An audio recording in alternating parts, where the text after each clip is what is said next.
and a good morning so far. As I mentioned to you yesterday, we're going to conclude today about noon. Tomorrow we'll come in 10:30 through the end of the day. I know Friday one of you has something that you're committed to. Just remind the deputy Friday, and we'll make sure to leave here by 4:30 so you can attend to that. Beyond that, continue to let me know when you need a break. Where we last left off the fence, we were at your cross.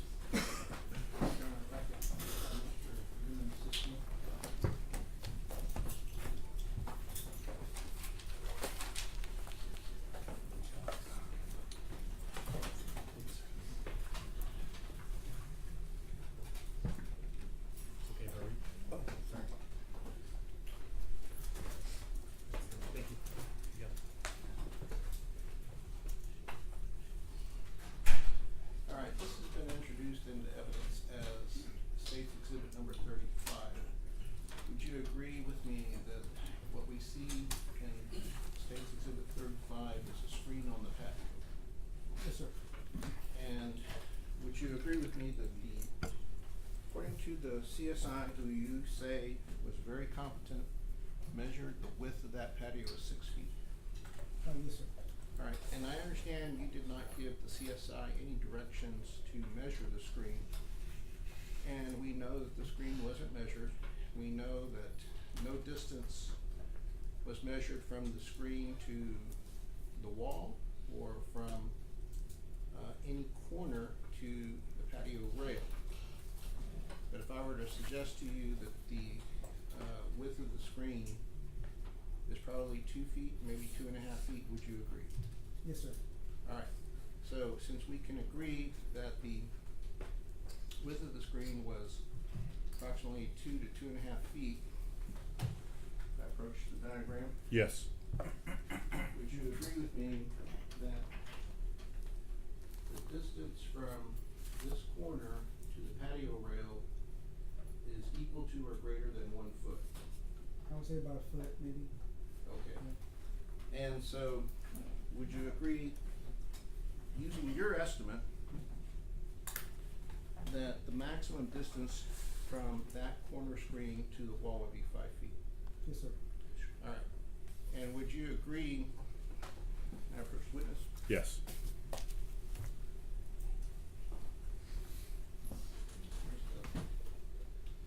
crime scene. Diagram.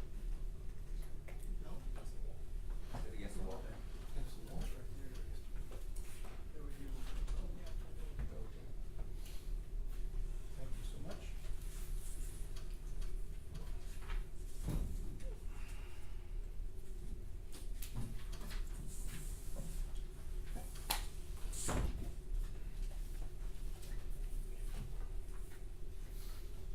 All right, so you located Sergeant Flores at the circle with 20. Ben, I don't know if they can see where you're at. Okay. It's okay, so. So you would agree that you located Officer Flores at the circle at 20 yesterday when he stepped over, Yes, sir. all right? And would you agree with me that if in fact, the moment he stepped over,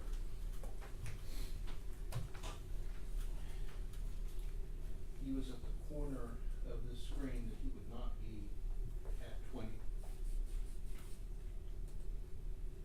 Yeah, he would be a little bit more to the left. You're right. Yes, sir. All right, so if he was at the corner of the screen, then he was more to the left of 20 than you told us yesterday, correct? Yes, than I originally guessed.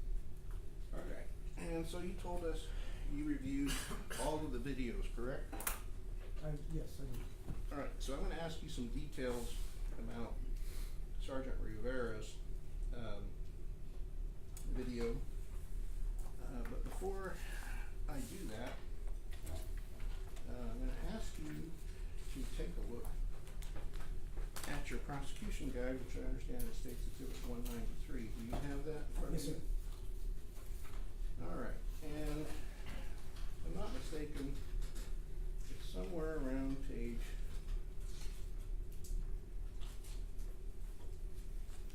50.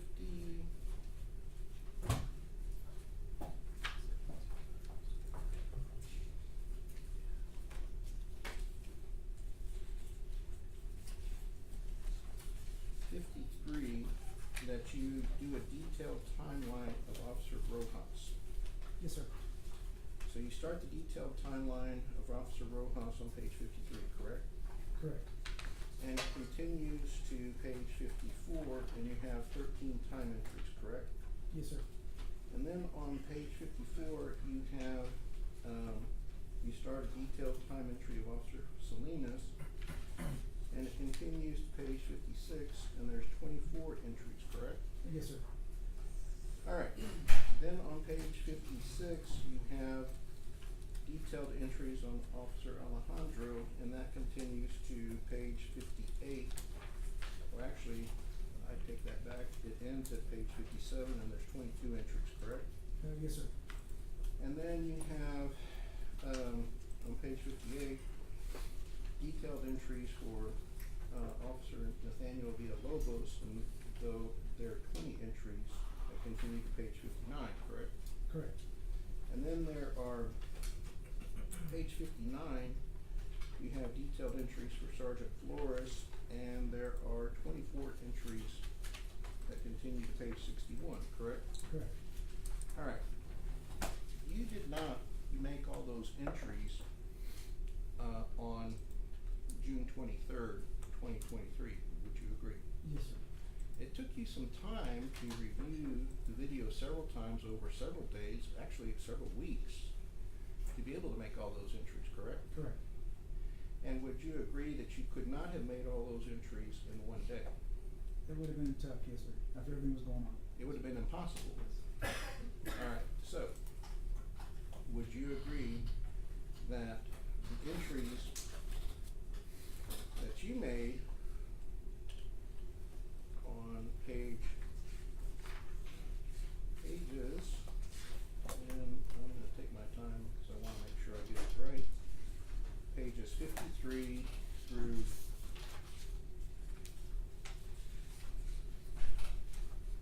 61, those are the only detailed entries that you made of body cameras, correct? Yes, sir. Alright, you didn't make any detailed entries of any other body cameras on June 23rd, 2023, correct? Correct. So would you agree with me that the detailed entries that we see on page 53 through 61 is a thorough review of those particular body cameras? Yes, sir. Alright, and would you agree with me that with the exception of those entries that we see on page 51 through 61, that you did not do as thorough of a review of the other body worn cameras, correct? I reviewed them, but I did not do detailed entries on them, yes, sir. Okay, so you agree with me, you did not do as thorough of a review of the other body worn cameras, Like I correct? said, I went through them, but Okay, I that's did not my detail them. question. My question is, you did not do as thorough of a review of the other body worn cameras as you did. And my answer and is, I document- did it with thorough review, I just didn't document it, that's my answer. You didn't document it? I didn't document them on, like, I didn't do it, detailed like I did with these. Okay. I didn't detail them like I did with these, that's all I'm Okay. saying. I wanna be sure that I understand what you're telling this jury. Are you saying you did a thorough review, but you didn't write notes? I just didn't document, I didn't go through and do a step by step like I did on these. Okay. Aren't you required to write everything that you do in your case? Well, You agree you're supposed to do we that? keep notes, yes, sir. Alright, where are those notes? I turned in all the notes I had. Okay, well, did you ask for them before you testified today? No, sir. Did you review them before you testified today? No, sir. Do we know that they even exist still? I turned them into you guys, I don't know. You turned them in where? I turned them into the district attorney. My notes, the notes they asked for, Okay, yeah. alright. That's all I, the Your notes Honor, I at had. this time, I'd ask that those be turned over before we proceed. Your Honor, everything that we have received from the defendant, we've disclosed to defense. If he's telling this jury that he turned them over to the state, and we are to believe him, I wanna see those notes. Your Honor, they've been made available to the defense, the discovery. Everything that we received, we turned over. That's not the question. He says that he has notes that he turned over to the state. We have not received them, and I can, I can ask my co-counsels whether we received those notes where he details that he reviewed those 5 warrant cameras. We haven't seen them, and we want those notes turned over. If they haven't been turned over, then we need to have a hearing, and if this witness isn't telling the truth, then we have another situation. All right, members of the jury, we're gonna take up a matter outside your presence. We'll let you know when we're ready. All right, for the jury?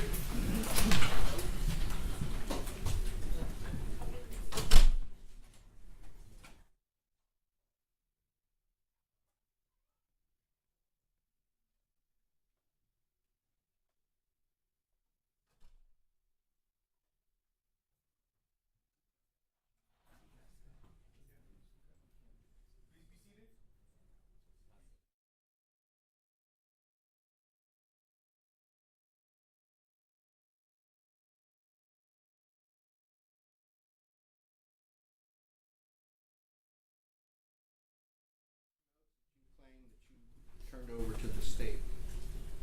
Did you turn them over by email or hand delivery? I think I scanned them and I sent them over. That's what I Okay. believe I did. You sent them over by email? I think I scanned them and sent them. All right. Yeah, And by- were those handwritten notes or were they computer notes? They were just handed. They're handwritten notes? Yes, sir. Okay. When did you send those handwritten notes? I honestly, I can't tell you the date. When they were requested, I sent them. I sent what I had. I think I How sent would- some with myself. I think the captain might have sent some. We scanned them over and sent them, whatever we had. Sure. Officer Schultz, on the, so who requested them from you?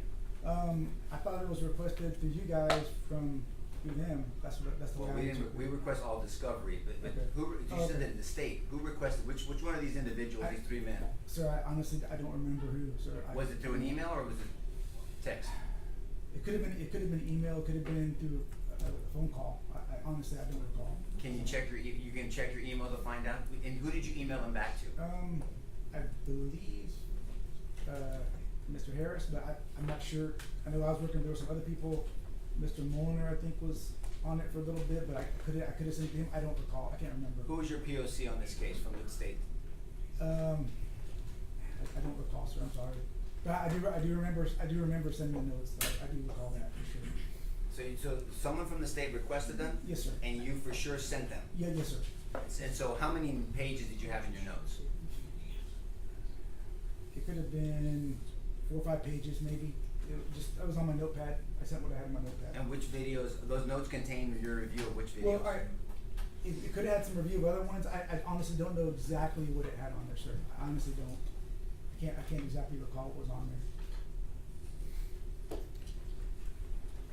Would those notes be in what's called the murder book? I do not know, sir.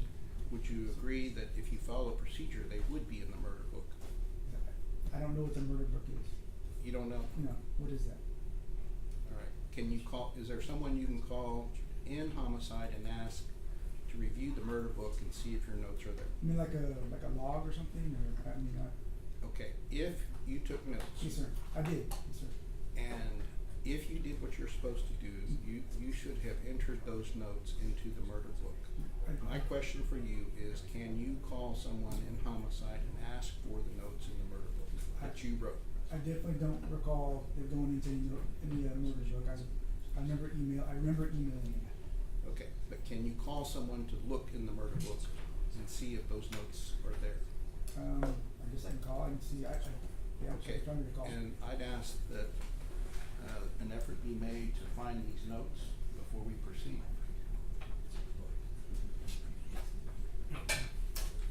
You approach Hunter. Yes.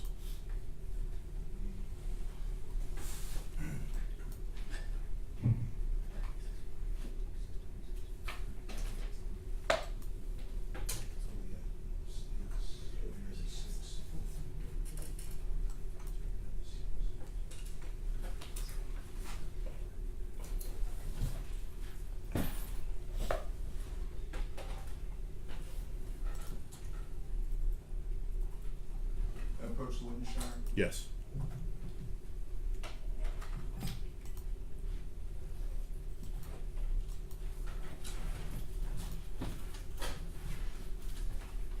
Sean, you what has been marked as State's Exhibit number 196 for identification. You recognize what State's 196 for identification is? Yes, sir. What are they? These are the notes that I sent over. And those are notes from who? From me, Okay? I think in, these are from me. Yeah, they're from me, all of them from me. Okay? And we had discussion about field notes on or about April 1st of this year. Yes, sir. And did you also go through the department and check all officers on the, listed on the IDR for who still had notes open? Yeah, yes, sir. And anything that you received from that survey, did you provide to me? Yes, sir. And did you make, all right? And Your Honor, would tender the notes provided by Detective Soto, Officer Menley, were filed in discovery on or about April 5th of 2025, made available to all defendants to include email of our conversation, and they are in the discovery document tendered to defense when we started this trial. Everything that was given was a flow-through. They have that, we just printed that out from discovery as we sat here with this witness. They have it, whatever it is exists. All right. Everything we got, they have. Okay. Now you require.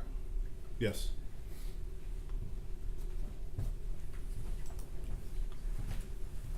Can we state this, please? Yeah, there's a stapler right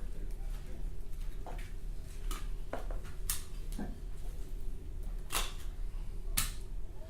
Can we number this for the record? Any objection to numbering? I've already got the state's exhibit on. 196. The page numbers. We wanna write the page number on each one? Yes. That would be altering the exhibit. No, it's not evidence. It's not I don't evidence. know, I don't know what he intends to do with it. The page number, It's not so that we can long. refer to it. All right. You wanna do that? Hold on, is there objection or not to Well, it? we object. Based off what legal theory? Based on what legal theory do you put the It's numbers not on it? evidence. On the exhibit? It's not We've- evidence. we've We can marked refer it. to it. It's an exhibit we have marked, you cannot change it. Well, we can refer to it on the record. Sure, you can refer to it. All right. I'll be meticulous to make sure it's clear. It'll take longer, but I'm okay with that. On page 1 of State's Exhibit 196, the first handwritten note is Gomez 453 and it has SAPD case number. I'm calling this the first page. Would you agree with me that nothing on the first page indicates any note about body cameras that you reviewed concerning the 15 officers that were present at 20207? Correct. All right. Then let's go to the next page. I call that page number 2, and it has NKI Alexis Tovar, next of kin. Can you agree with me on that? Yes, sir. So, since you agree that this is page 2, would you agree with me that page 2 has no notes indicating what body worn cameras you reviewed of the 15 officers that were present on June 23rd, 2023 at 6200 Old Pearsall Road at 20207? Yes, sir. All right. Let's go to the third page. The third page is, has at the top an entry that's written 6-23-23, and it looks like there's a, I don't know, what, The 12:10 hours. I just marked out the time. okay, and what's marked out below? Oh, it says 15:16. Okay. It is 12:10. All right, so would you agree that if this is page 3, there's nothing on this document that says that you reviewed any body worn camera? Correct, sir. All right, we're gonna go to page 4. And, I don't know if I'm calling that or somebody else, I apologize. No, probably right there. All right, page 4, would you agree that it's, has handwriting 6-30-23, looks like it has 1445 hours, and it says submitted firearms, so on and so 11:45, forth. yes, sir. Alright, would you agree with me if this is 1, 2, 3, 4, nothing on this page Yes, sir. has any notes about body worn camera that you reviewed on June 23rd, 2023. Yes, sir. Alright, so, I think this is gonna be page 5, and it says, Melissa, and I don't know, Melissa Perez, I don't know.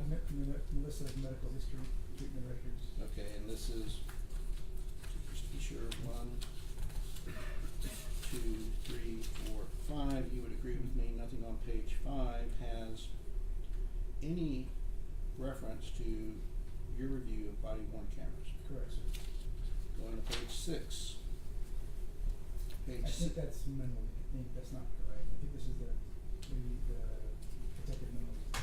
Okay, I think, it looks a little different from my writing, I know it changes into it. okay. So on page 6, you're agreeing with me, these are not your notes. I don't think we are, but then there's some writing on the bottom that kinda looks like my writing, but this part doesn't look like mine. Okay, on page 6 where it says Francis Mendoza, at the top, would you agree with me on page 6, nothing on that page makes reference to any body worn cameras that you reviewed? Correct, sir. Alright, and on page 7, it looks like it says, is that 1500 or 1300? I think it's 13. 1300, it says Miller's Pond. And this is the last page of exhibit 196. Would you agree with me, nothing in there makes any reference to body worn cameras? Yes, sir. Alright, so would you agree with me that nothing on State's Exhibit 196 has any handwritten notes by you that says that you reviewed the other body worn cameras other than those listed in your prosecution guide? I can agree with it, yes, sir. Alright, so my question, I'm sure you'll understand, is where are those notes that, I don't have any.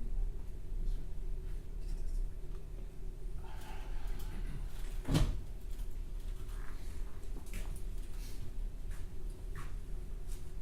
sir. so, are you telling us that your earlier testimony that you had handwritten notes? I don't recall saying I had handwritten notes for it, I just, He did. I don't recall saying that. Yeah, he did. Okay. You were asking if I thoroughly reviewed it, and I was saying, yeah, I thoroughly reviewed it. And then you asked if I had notes, I said, well, I have notes. I thought in general, do I have notes? And that's why I said, yeah, I turned in the notes I had. That's what I was saying in general. Okay. So if I didn't hear you correctly, and let's just assume I didn't hear you correctly, you're willing to admit now that you didn't have any handwritten notes on how you reviewed the body worn cameras of the other witnesses. Yes, sir, I don't have any. If I would have had it, I would have turned it in to you guys. I wouldn't have. And not only do you not have them, but you didn't take any. If I don't have them, I would Okay, have given to you. I'm not asking you whether you have them, I'm asking you, are you willing to admit you didn't take any? I'm gonna admit I didn't take any, because I would have given them to you. Yes, sir. Okay. So whether you testified inconsistently previously or I misheard you, you're absolutely clear that you did not take detailed notes like you took on page 53 through 61 of your prosecution guide on, and let me just make sure that I have all of the witnesses listed correctly. Give me a moment, I'll pull them up.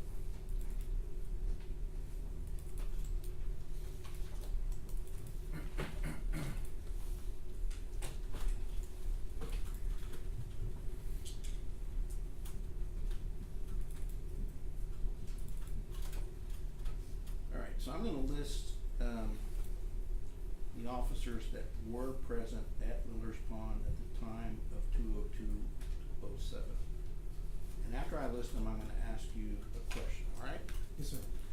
So you would agree with me that the people present at Miller's Pond at 20207 were Eleazar Alejandro, Jacob Barcenas, Andrew Chernak, Alfred Flores, Vince Gomez, Andrew Lamb, Robert Ramos, Edwin Rivera, Matthew Robertson, Jesus Rojas, Jonathan Salinas, Maria Salinas, Travis Thompson, Nathaniel Villalobos, and Dallin Young. You would agree with me? Yes, sir.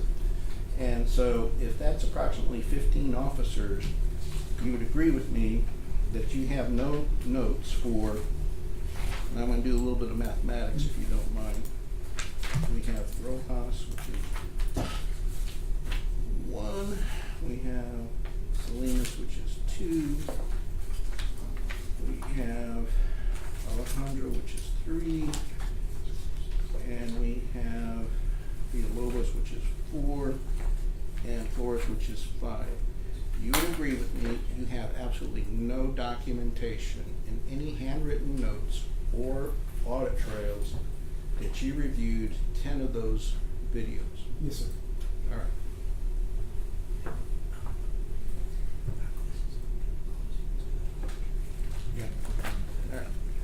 All right. Can we bring the jury back? Okay.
And while we're waiting for the jury, I'd ask the court reporter to search back for the testimony that was held outside of the presence of the jury, because I would like that read back.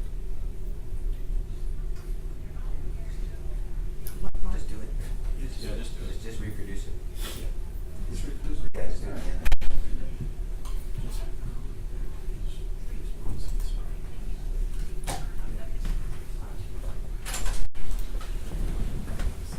Okay, all right for the jury?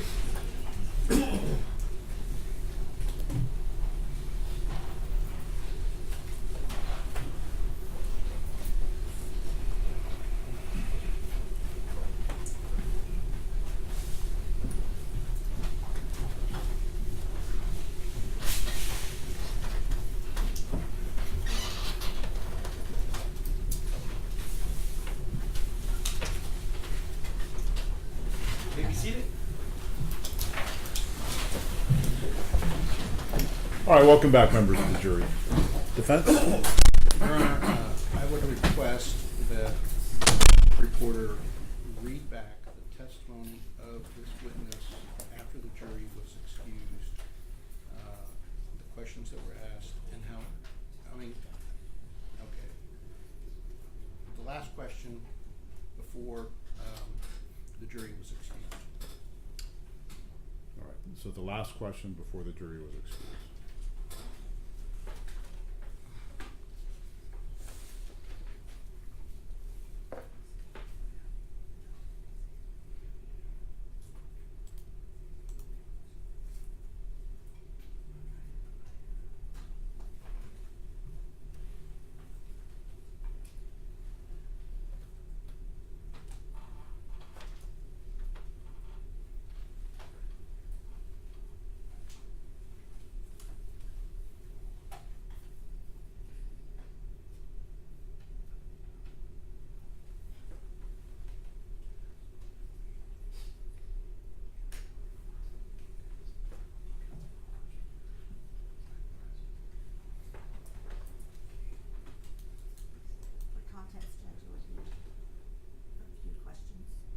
Okay.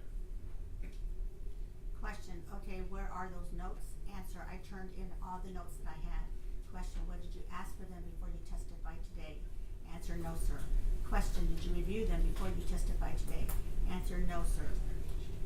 Question, we know that they even still exist?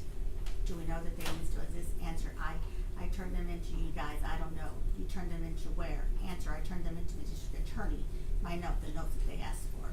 Okay, that's all the notes I have. Your Honor, at this time, I would ask those notes, that those be turned over before we proceed. All right, Detective Soto, you understand before the jury was excused, I specifically asked you for the notes that you took on 10 officers whose body cameras were not detailed in your reports with your prosecution guide. And you only, okay, first of all, would you agree with me there were 15 officers present at the time? Yes, sir. Okay, let me finish my question. There were 15 officers present on June 23rd, 2023 at 6200 Old Pearsall Road at 20207. You understand that, correct? Yes, sir. All right, and you understand that on State's Exhibit 53, and I believe that it starts on page 53 through 61 of your prosecution guide, you had detailed notes on Rojas, Jonathan Salinas, Eleazar Alejandro, Nathaniel Flores, and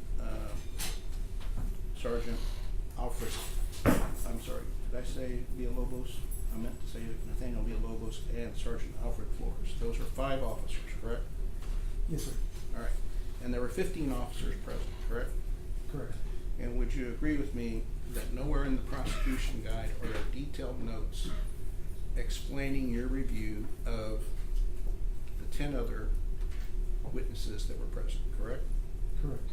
All right, and you understand that before the jury was excused, I asked you if you had notes detailing your thorough review of the 10 missing witnesses similar to the 5 officers that are included in your prosecution guide. Do you recall your answer? Honestly, I was saying in general, I did have notes.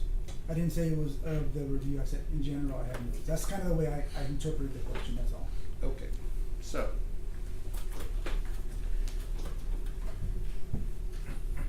I understood that you were telling this jury that you had notes that detailed your review of those 10 other officers. Would you agree that no such notes exist?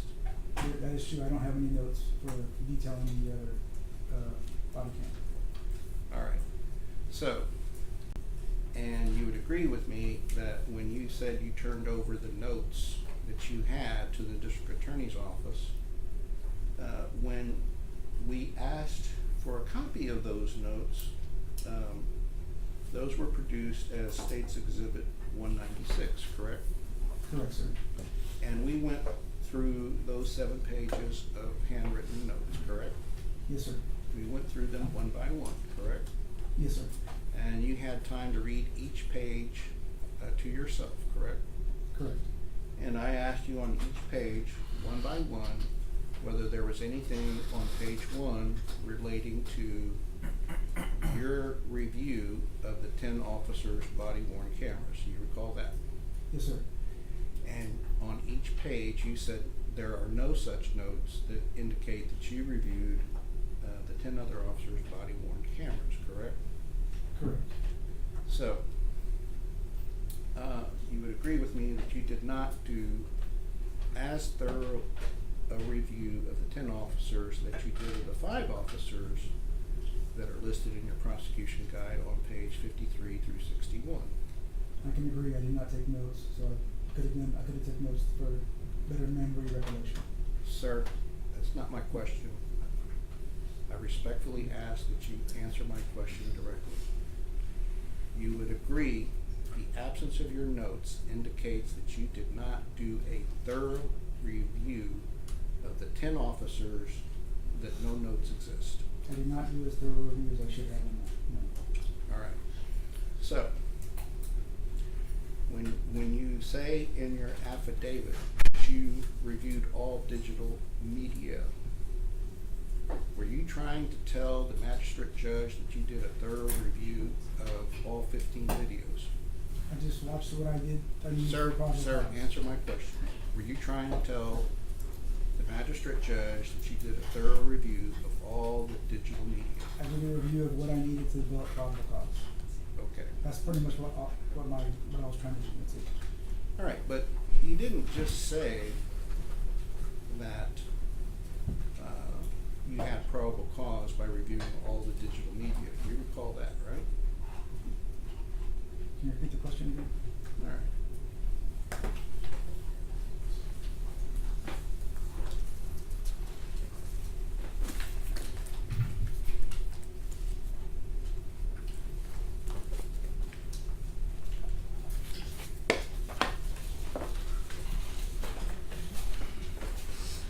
All right, I'll take my time here.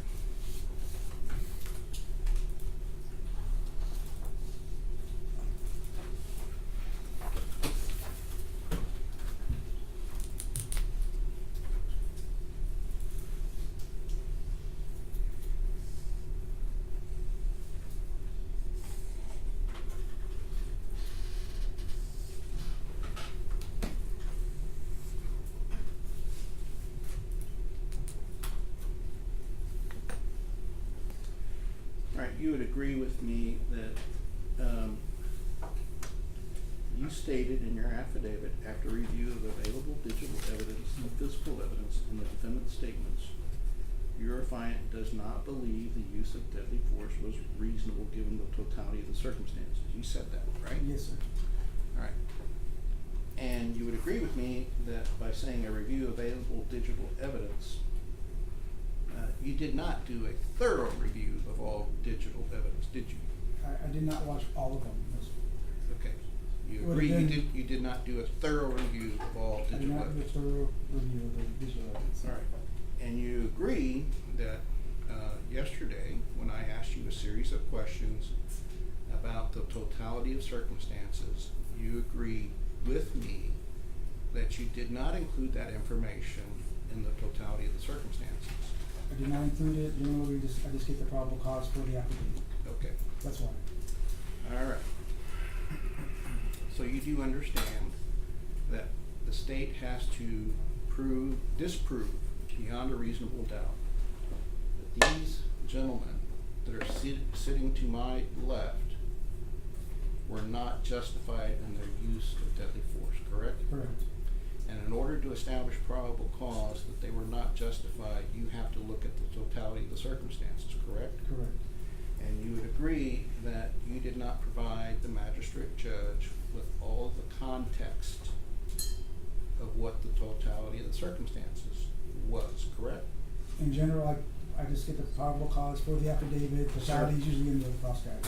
Sir, I know you're trying to explain what you did, but my question is very simple, it's very direct.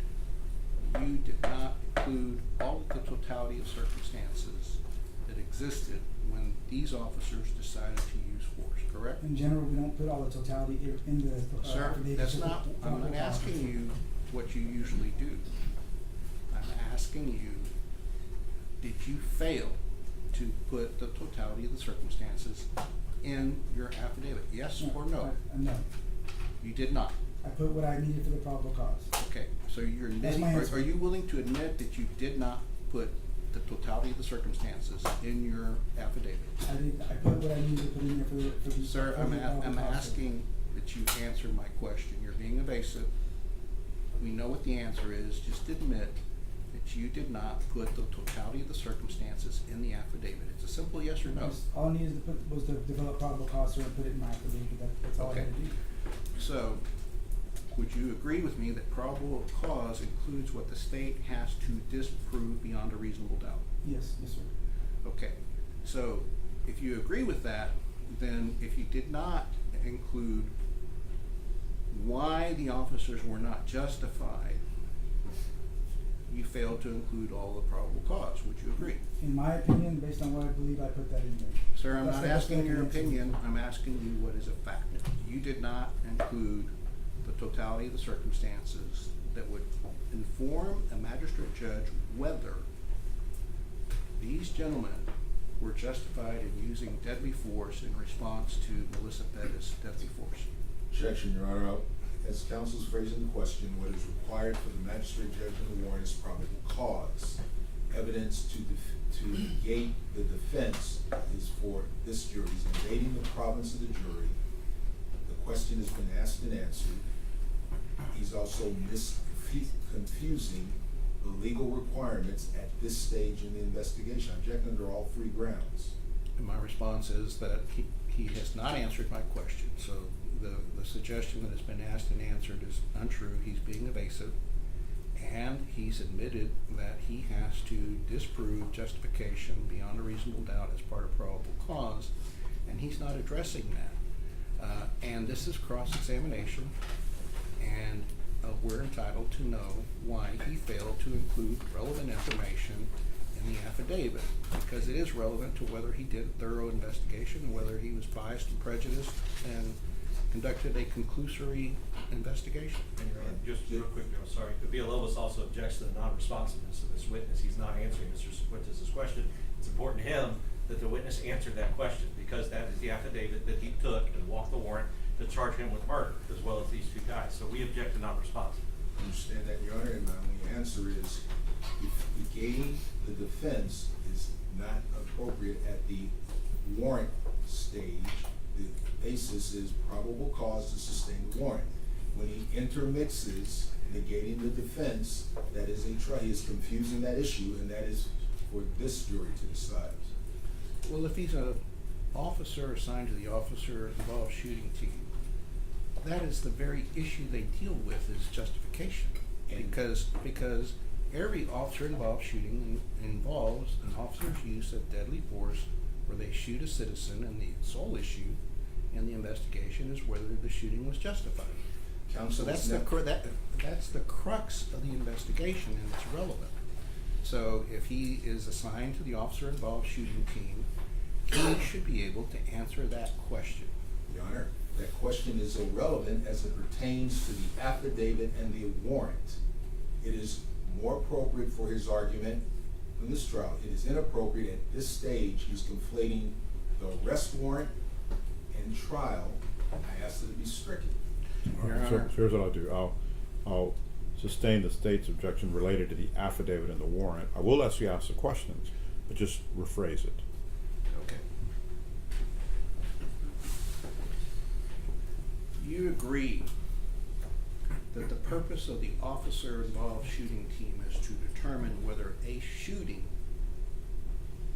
which you know happened, was legally justified under Chapter 9 of the Texas Penal Code. You understand that, correct? Yes, sir. And so a competent investigator assigned to the officer involved shooting team would be required to gather all information related to the totality of the circumstances, correct? Correct.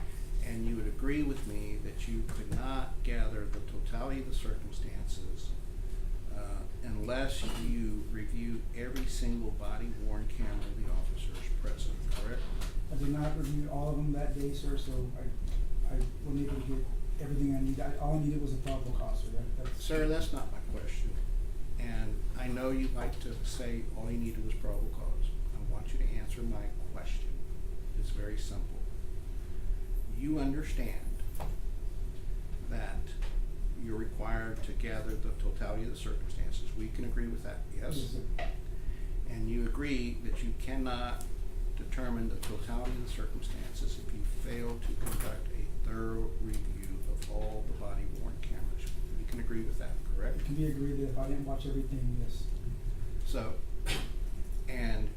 but you would agree, not only did you not watch everything, but you can't determine the totality of the circumstances if you don't do a thorough review of all of the body-worn cameras, correct? Correct. All right. So, given your answers, we know that in your prosecution guide and in your arrest warrant, you did not conduct the type of investigation to determine the totality of the circumstances that these officers faced in a split second when they fired, because you, by your own admission, failed to review thoroughly 10 body-worn cameras, correct? I did not take notes on them, so yes, sir. All right. Would you agree that you have taken TCOL courses on warrants? Yes, sir. And you're supposed to follow that TCOL training when you apply for an arrest warrant? Yes, sir. All right. And would you agree that that training mandates that all information, including information that would allow the magistrate to determine probable cause or not, be included in the affidavit? I have to see the exact training, but yeah, yes, sir. You agree with me? Yes, I do. Okay. And so the phrase probable cause or not, the or not means exculpatory information, right? Yes, sir. And so exculpatory information would be totality of circumstances, correct? Yes, sir. All right. Now, I'm gonna see if I can talk to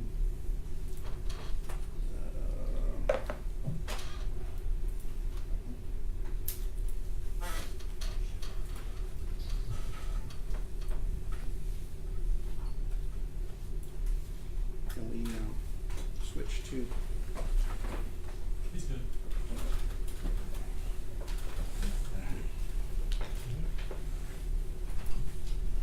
all right.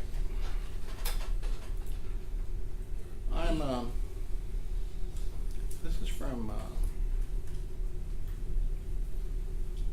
let me send you this video. This is, make sure I got it correct.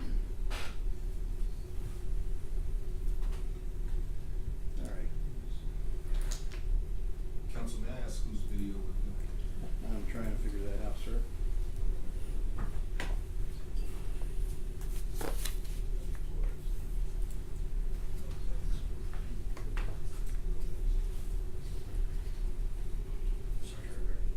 This is Sergeant Rivera's body-worn camera video. And I believe it's been introduced into evidence as Defendant's Exhibit 33. You would agree with me that at 2:02:03 that we see Alfred Flores starting to straddle the patio railing. Yes, sir. All right. And I'm gonna do this frame by frame, just so there's no doubt. Whoops.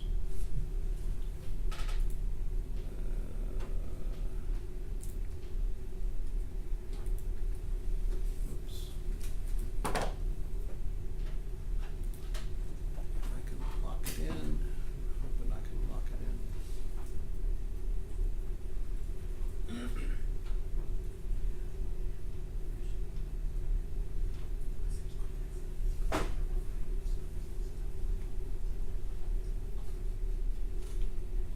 Thought there was a means of, let me do it this way.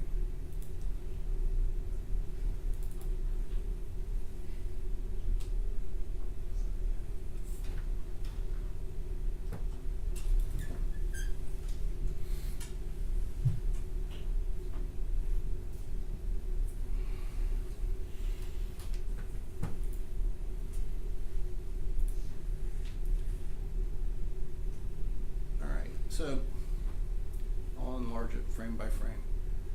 But he's going over at 2:02:03, correct? Correct. And then next frame, he's going over.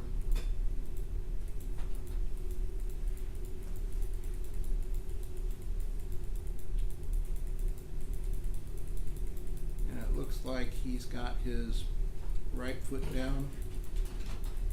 Would you agree? Yes, sir. All right, and his right foot is at the corner of the screen. Yes, sir. It's near the corner. Can't see the corner, but yes, looks like it's in the area. And then his left foot also looks like it's at the corner of the screen, correct? Correct. And we actually see part of the screen to the right of both of his legs, correct? Correct. Alright, so if we can go to this diagram.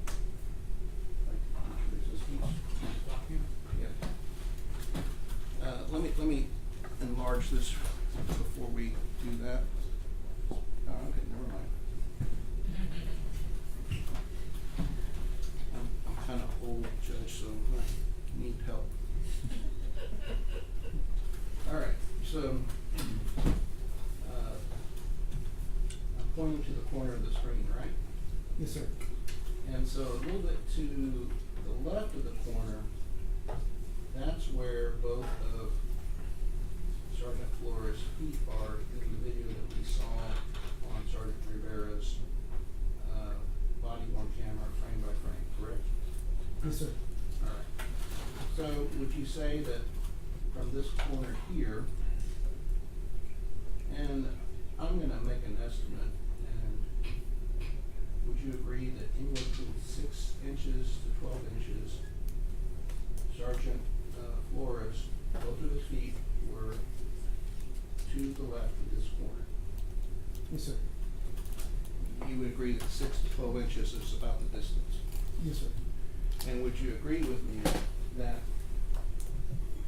if both of his feet were at this point, and I'm pointing to this rail here, that if we go straight up,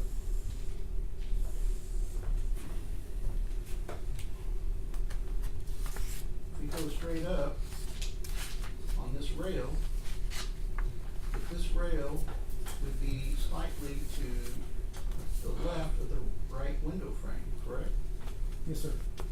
Alright.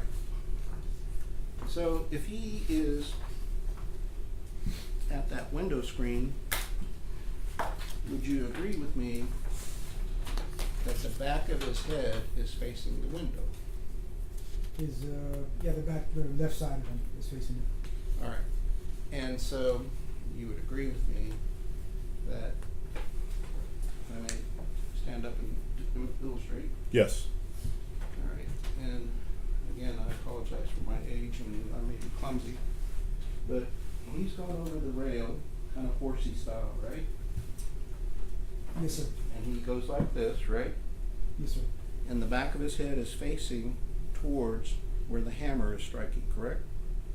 When he's going over, yes, it would be facing. Alright, so as he goes over the rail, and if you can imagine Melissa's running 15 feet towards the window, and it goes like this, as Melissa's closing the distance, he is unable to see Melissa Perez running at him with the hammer, right? Yes. Would you agree with me that when she is closing that distance and he's unable to see, he's highly vulnerable, correct? He could be vulnerable, yes, sir. Alright, and he's not able to dodge and duck or get out of the way because he can't see her coming. Correct. And so when he's unable to dodge or duck, he's in reality, you would agree, defenseless.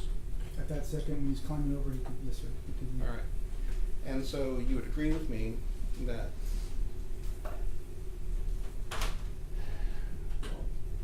you don't mind, I'm gonna take a little breath to make sure that I compose myself. You would agree with me that a fellow officer who sees their sergeant in a defenseless position in time of danger has a duty to protect their sergeant. Of course. And you would agree with me that any patrolman who failed to protect their sergeant would be deemed a coward. Objection, relevance, outside the scope, there is no basis in law for it. I'll sustain.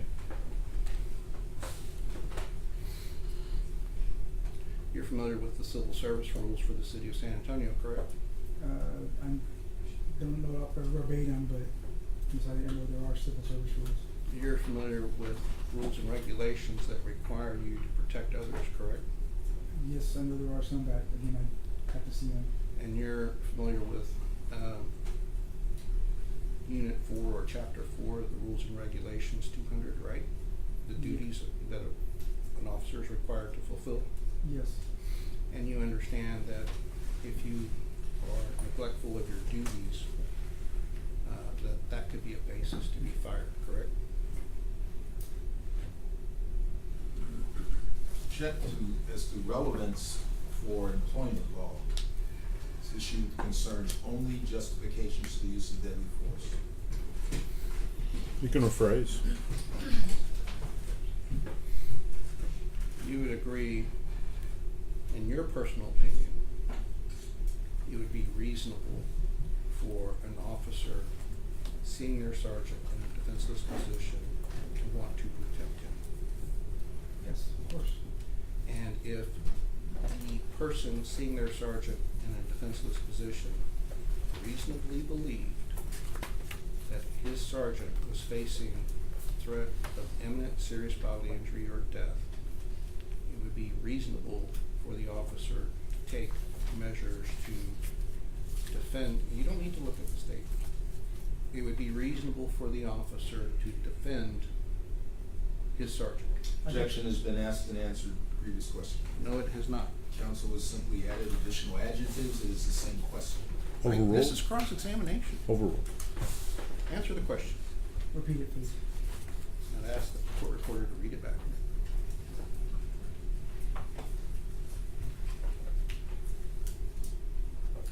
Question, and if the person seeing their sergeant in a defenseless position reasonably believed that his sergeant was facing a threat of imminent serious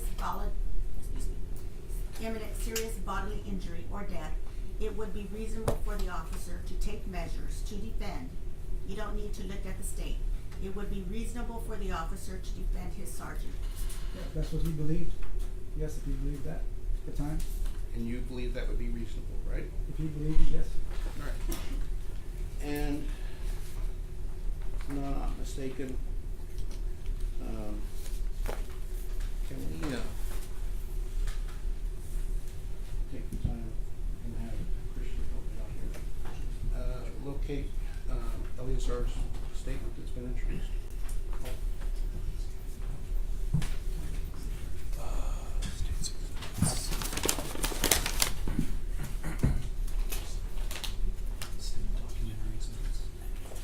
Stage 194.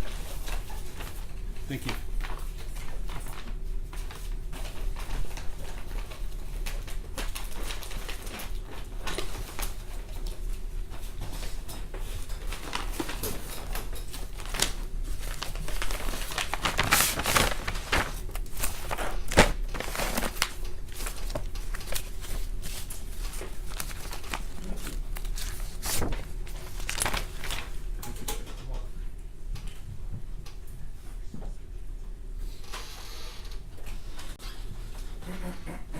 I can have about 20 seconds and then permission to approach the witness. Okay.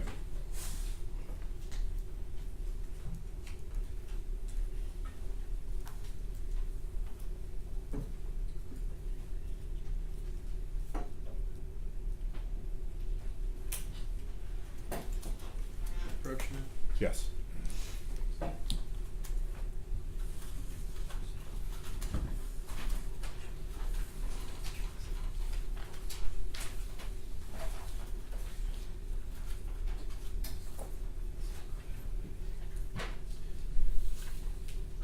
This has been introduced as State's Exhibit number 194, so it's in evidence. And so I'm gonna ask you to read beginning at this paragraph, at this point in time, and end right there, okay? Counsel has asked which paragraph? Third on page 1. Well, actually, it's the fourth full paragraph, but it's in the middle. Thank you.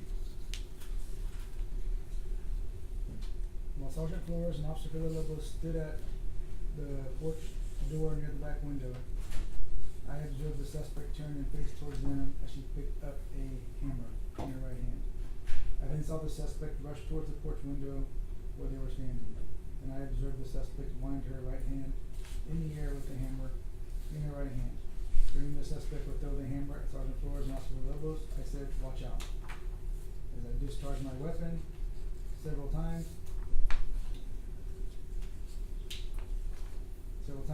at this moment, the suspect took several steps backward before attacking the officers at the porch window again.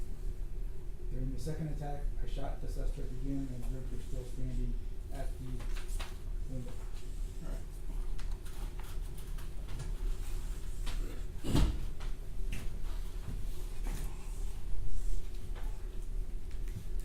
You would agree with me that what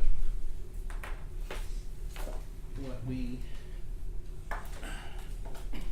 just read is depicted in various body worn cameras, correct? Correct. So what Eleazar Alejandro said, which you read, was factually true, correct? Yes. Alright, and he's describing his belief that Sergeant Flores' life is in danger. Yes, sir. He's describing his belief. Yes, sir. And you agree that what he described happened between 2:02:04 to 2:02:07, correct? Correct. And so what he's describing happened in 3 seconds, correct? Within a few seconds, yes, sir. And she initially was behind, or actually in front of her TV, then ran to the couch to pick up the hammer, correct? Correct. And where she picked up the hammer was probably anywhere between 12 to 15 feet away from the window to which she struck at 2:02:07, correct? Correct. And so in the time that she left the TV, went to the couch, at the time she started charging from the couch to the window in 15 feet, that took probably less than a second, correct? It was very quick. Yes, sir. Very quickly. And so would you agree with me that in your training in officer-involved shootings, you were taught that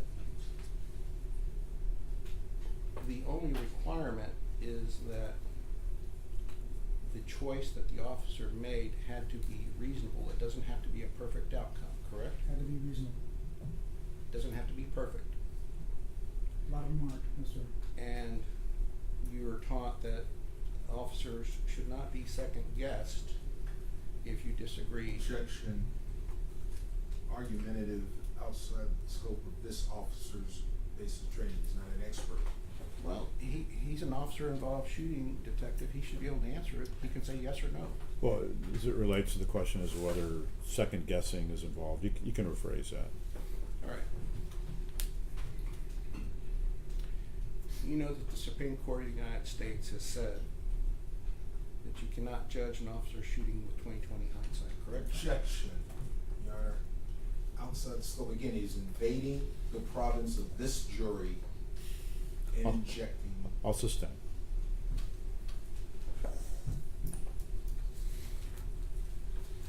All right.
This has been introduced, I believe it's defense exhibit, Which name is it on? it says user audit trail. For him? Yes, 2H. this has been introduced as 2H.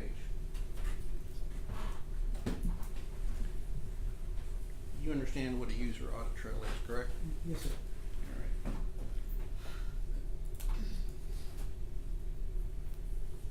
Alright. I'm going to look at boxes 2559 through 2562.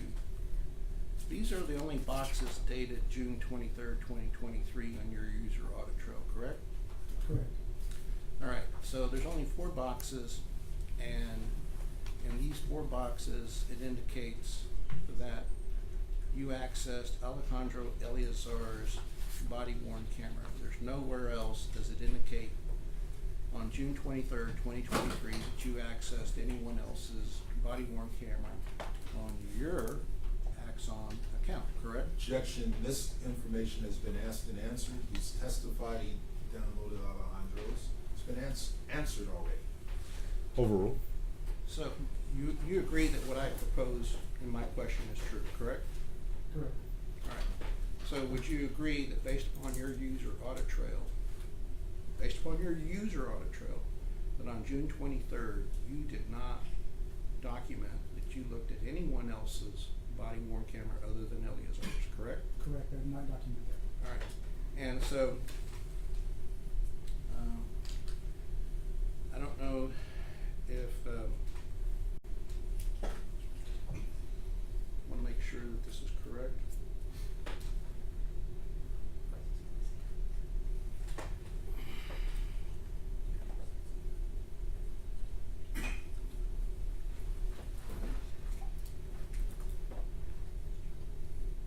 Yes, it is. Alright.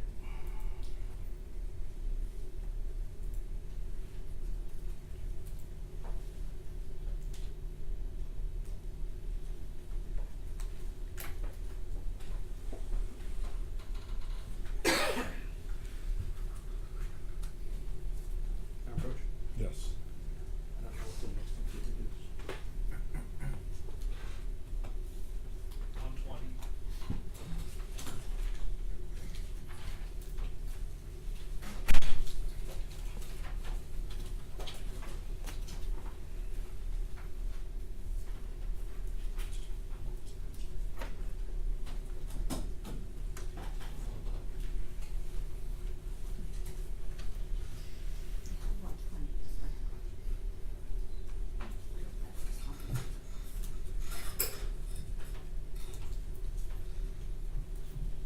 And I'm gonna tender to the safe, a USB drive that's been marked as exhibit from 120, and I represent that it contains all the digital user audit trails of the devices that the state provided to me in June of 2024, and which were produced by this witness.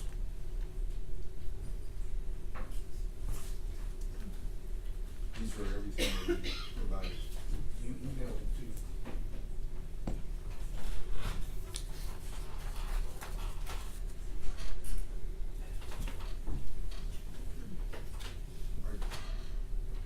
Are these the same things that were referenced in 2A and 2B on this list? No, these are, you emailed me the device audit trails in June of 2024, and those were not introduced. Okay, but I'm saying with the previous witness, we had marked and had a stack of what I thought were user audit trails. Is this the same digital versions of the stack of papers? I wanna be clear, there's a difference between user audit trails Yes, sir. and device audit trails. Yes, sir. And I wanna be clear that on June 2024, you provided to me by email the device audit trails of the officers on scene. This, and they were produced and run by this witness. Yes, sir. I recall that. My question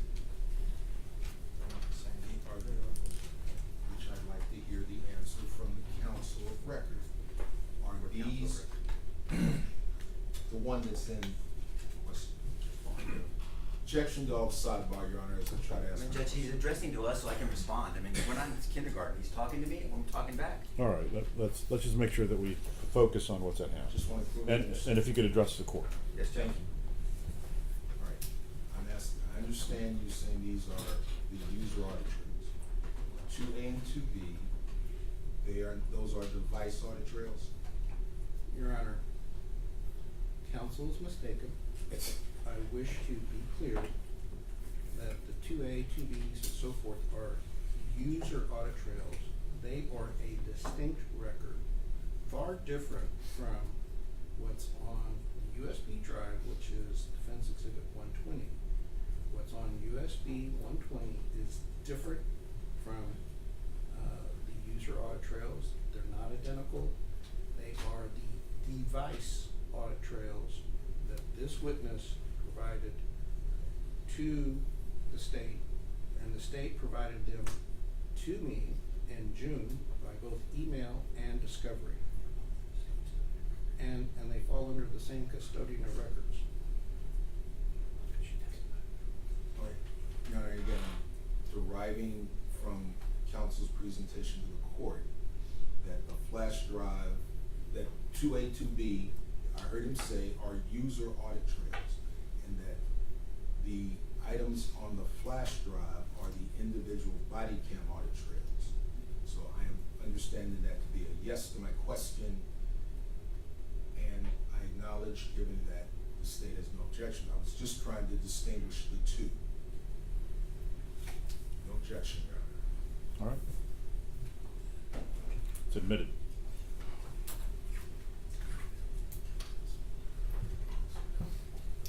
Before I show you a particular device audit trail,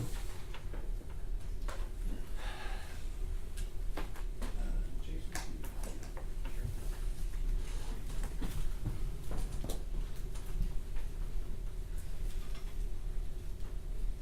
I believe Mr. Goss asked you some questions yesterday, Yes, sir. and if you could step down so you can see this. We went through a timeline, or actually I should say, Mr. Goss went through a timeline with you. And it's my understanding that, you did not get back to the public safety headquarters until approximately 5 o'clock. No, sir, probably about, four-ish probably, I would think about four. 4:51 a.m. No, that's when that's when I logged in for the, so it was much before that. Okay, can we agree? That's about 4 o'clock probably. Can we agree that before 4:51, you did not look at any body worn cameras? But I honestly, I could have, yes, I could have.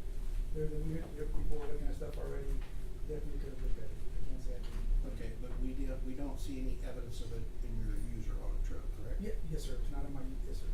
Alright, and you can't tell us which cameras you looked at that day, can you? No, I can't, sir, no. And, you would agree with me that none of the, detectives that wrote supplements indicated in any shape, form, or fashion that they watched body worn cameras of the 10 officers, that were not documented in your prosecution guide with you. They did not document that anywhere. Correct, it was not documented, yes, sir. And you didn't document that anywhere in your prosecution guide, correct? Correct, sir, I did not. Alright, so we're trying to figure out, by looking at particular user audit trails and device audit trails, which cameras you might have looked at and whether you had enough time. So would you agree that between this time and 7:36, you were busy taking Alejandro's statement? Between that time, yes, sir. And then there was time in between, like I put here, where when he was looking at, when they were reviewing stuff, I was talking to other detectives, and I could have also been walked over to the cubicle and also looked at body cam footage, yes, sir. Alright, so. But so it was in between there. There was gaps in between that time, yes, sir. Alright, so,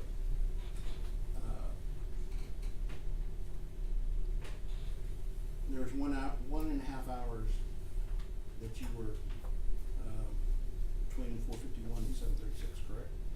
Correct, but like I said, once we were done, I took the statement over, we looked at, I don't know how long exactly that part took, the initial part. I don't think it took an hour and a half.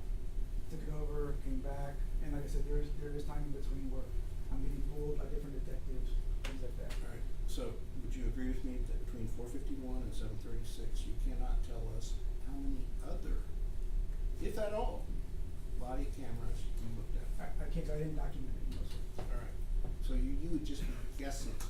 Yeah, yes, sir, I'm guessing, yes, sir. Alright, and you can't even tell us how long, if at all, you looked at any body camera, correct? I can't, I didn't document it, no, sir. Alright, and you understand that on the Axon audit trail, whether it's a device or user audit trail, there's a column that says what activity the officer reviewed and engaged in, correct?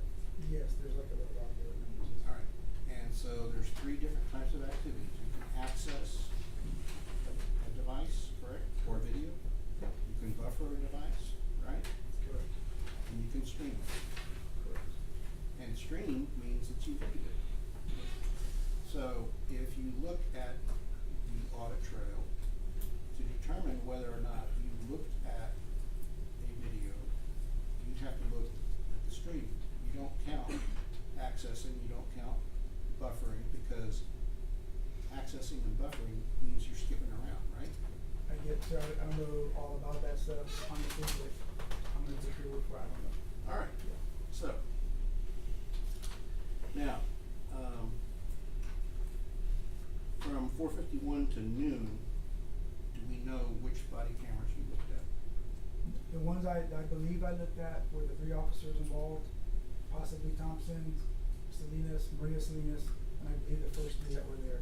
The other ones I cannot say for sure. I can't, honestly, I can't tell you which ones. Alright, if the device audit trails show that whoever looked at that video did not stream the video from beginning to end, you wouldn't dispute that, would you? That's definitely possible, because I might have only looked at that clip of the shooting.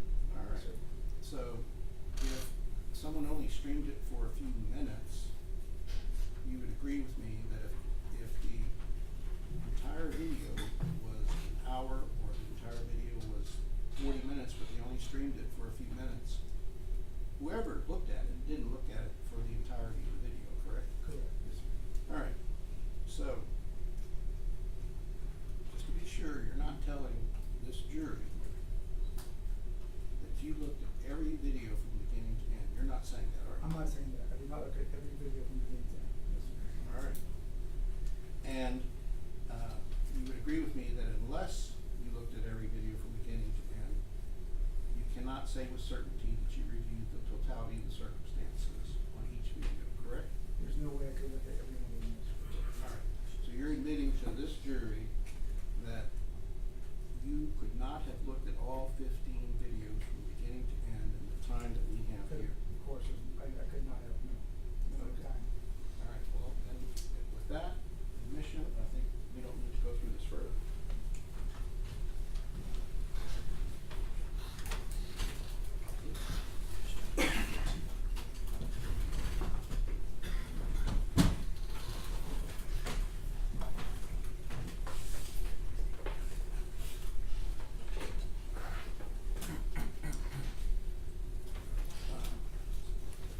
I have a moment, having my counsel keeping you organized. Okay.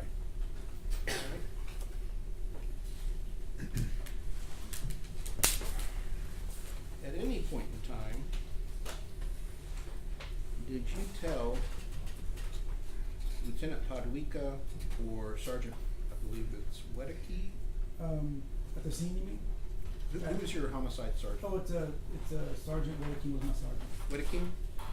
Wedeking, sir. Yes, sir. Okay, am I pronouncing that correctly? Yeah, Wedeking. Wedeke. Would you agree with me that you never told Sergeant Wedeke or Lieutenant Podwika or Captain Geffen, I would like more time to review all the videos? I did not say that. Okay, you could have said that, right? I could have, yes, sir.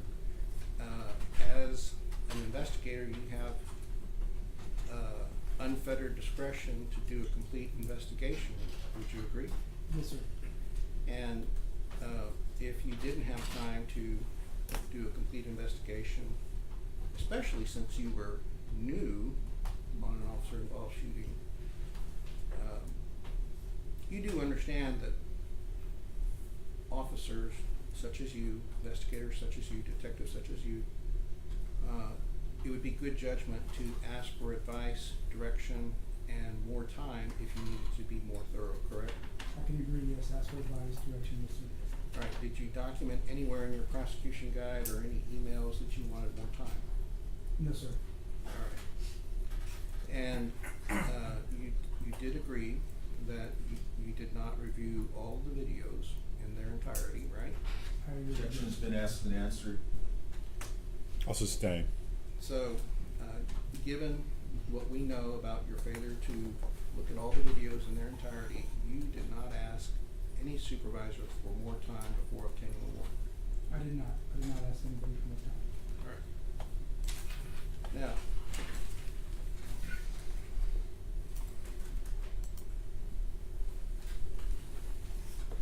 I wanna go to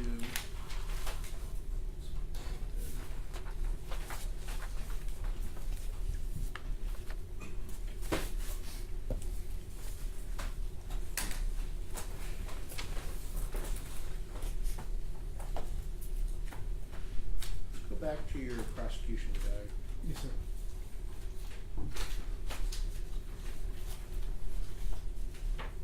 And I think it's gonna be on the last third of your prosecution guide.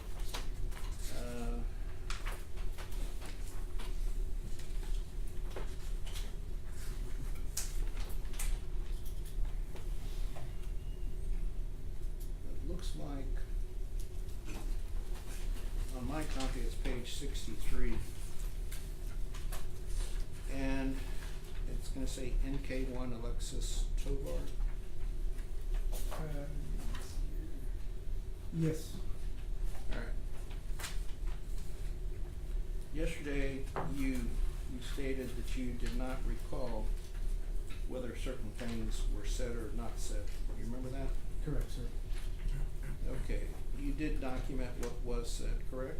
Yeah, I did like a little brief summary of our conversation. Alright, so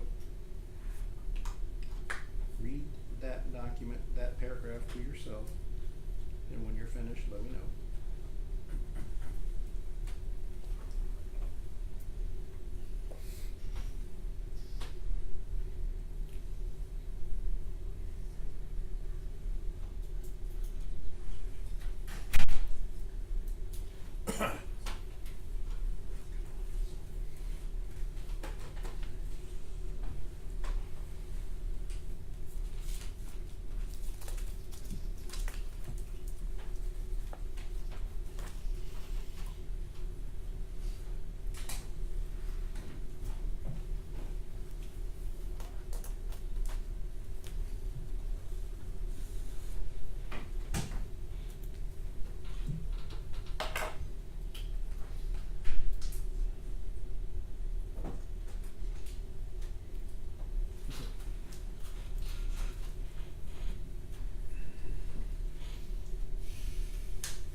Alright, you had a chance to read that?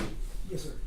Alright, so, having had a chance to read that, would you agree with me that on all the questions that I asked you yesterday when you said I don't know, having refreshed your memory, you can now agree that those things were said?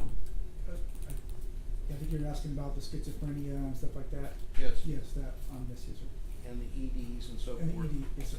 And the medications? Yes, sir. And they're concerned that whether or not she had she had caused harm to the homeless man.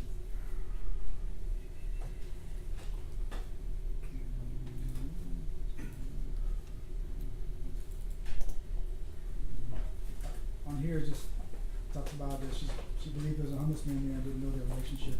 I don't recall them expressing any concern for him.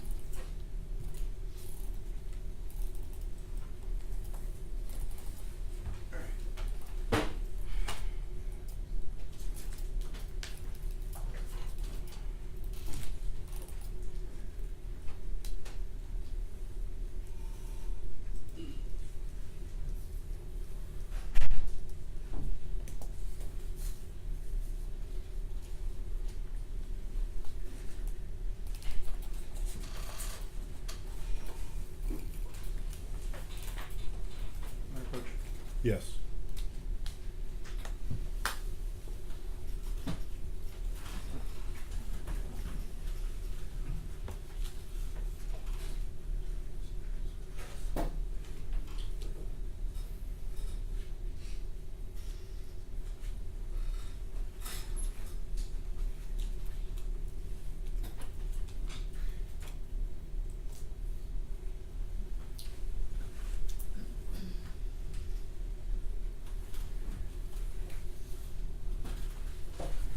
You indicated that you didn't make any transcripts of any of the body worn cameras, correct?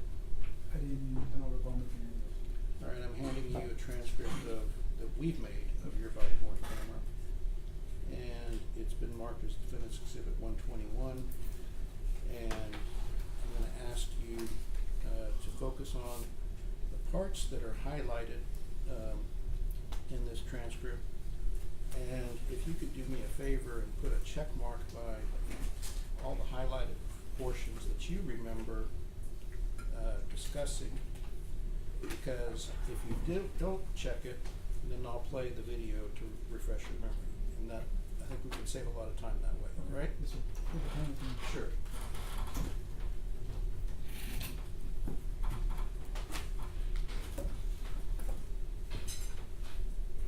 So there's portions that are highlighted. If you recall, Just the portions that I highlighted. if you recall making those statements in that response, check it, Yes, sir. because then we'll go over the parts that aren't checked. Yeah, can I take this witness on right here? Yes. Technically, the document that's in front of you, have you ever seen that before? No, sir, I have not. Is it reports as counsel presented it, is it a transcript of a meeting that you had with the daughter of the deceased? Well, that's what it looks like, but I've never seen anything, I've never seen it in this form before. And you previously testified to having attended that meeting and you recorded it? Yes, sir.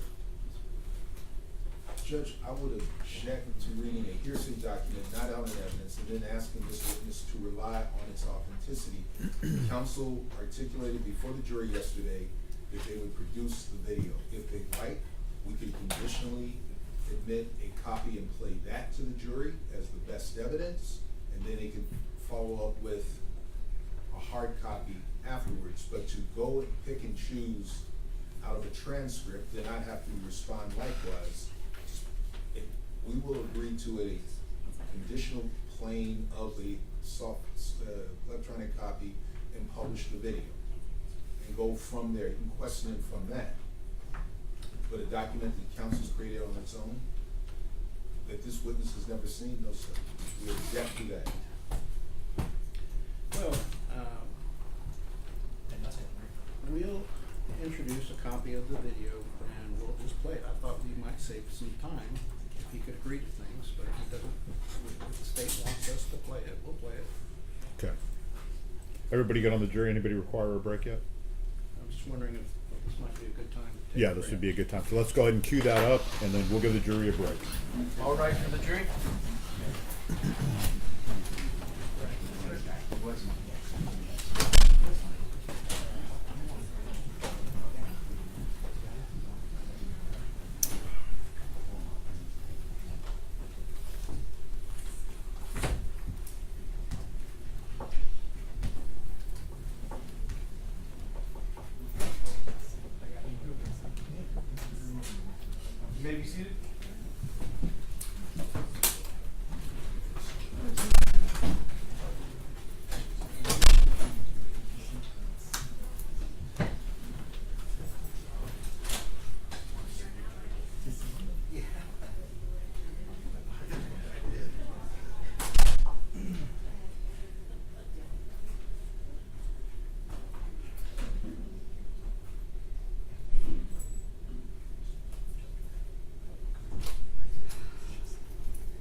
Yeah, I'm fine. Yeah.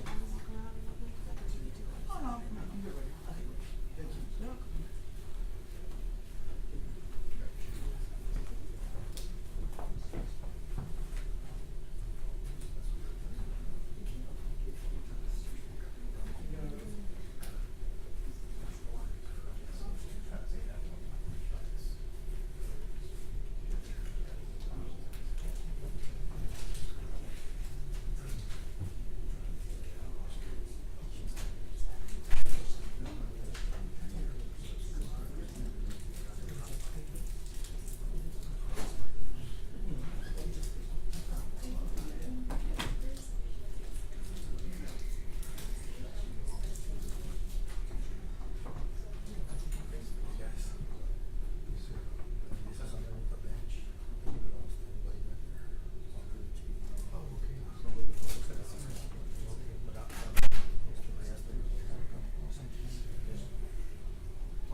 said the investigation is still preliminary, so, there's still a lot of stuff we have to do, but, I just felt out of respect, we need to, me and my partner need to come out here and talk to you guys and kinda, you know, let you guys know what happened, and then you, All right, so you'd agree with me that you told them that the investigation is still preliminary, correct? yes, sir, And, the transcript that we provided to you is true and correct, would you agree?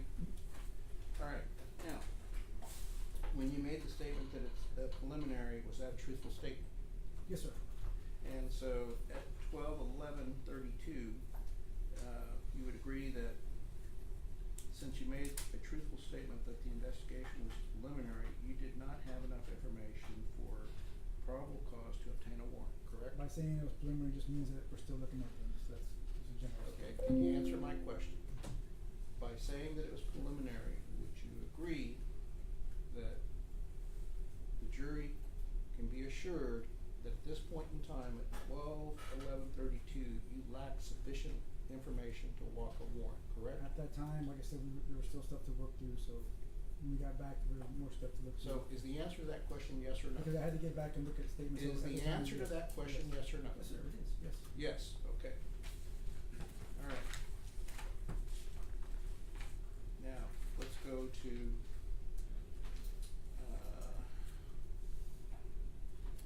12/59.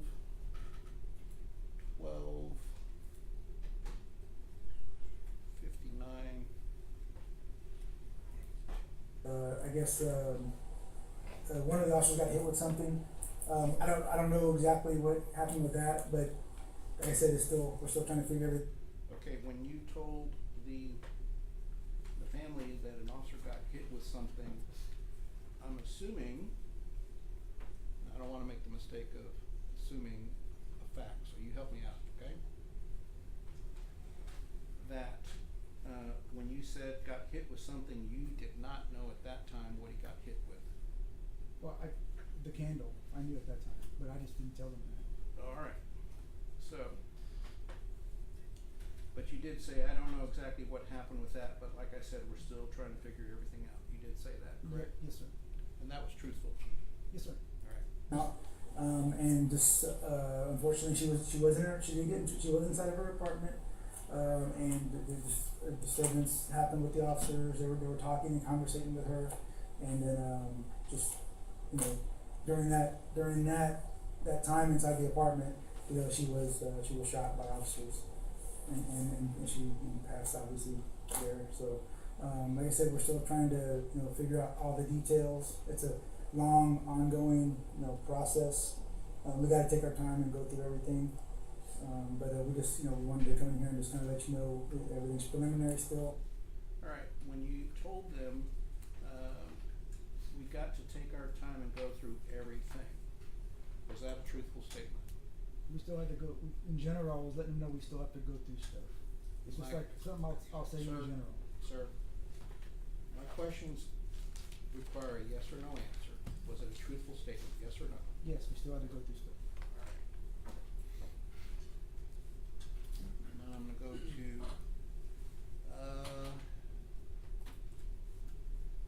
12/14. And I'm back up a little bit. Is there anything you think of that was going on recently with mom? She has this diagnosis schizophrenia. Mm-hmm. She has a diagnosis. She has problems with substance abuse. Mm-hmm. Over the last few months, she did have like hallucinations. Okay, so, you would agree that Alexis Tovar told you that she was diagnosed with schizophrenia, correct? Yes, sir. Alright. And also told you that she had problems with substance abuse, correct? Yes, sir.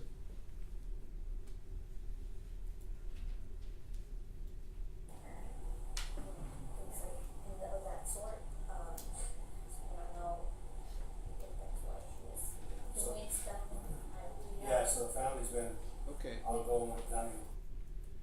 so you would agree with me that Alexis Tovar told you that she was having hallucinations, correct? Correct.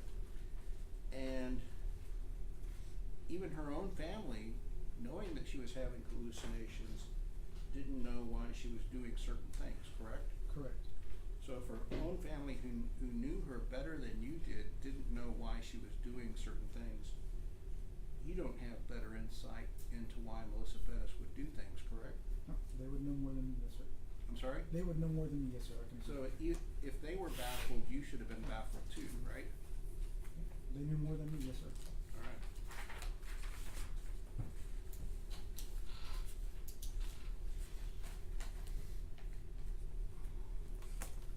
And I'm gonna go to 12/14/35.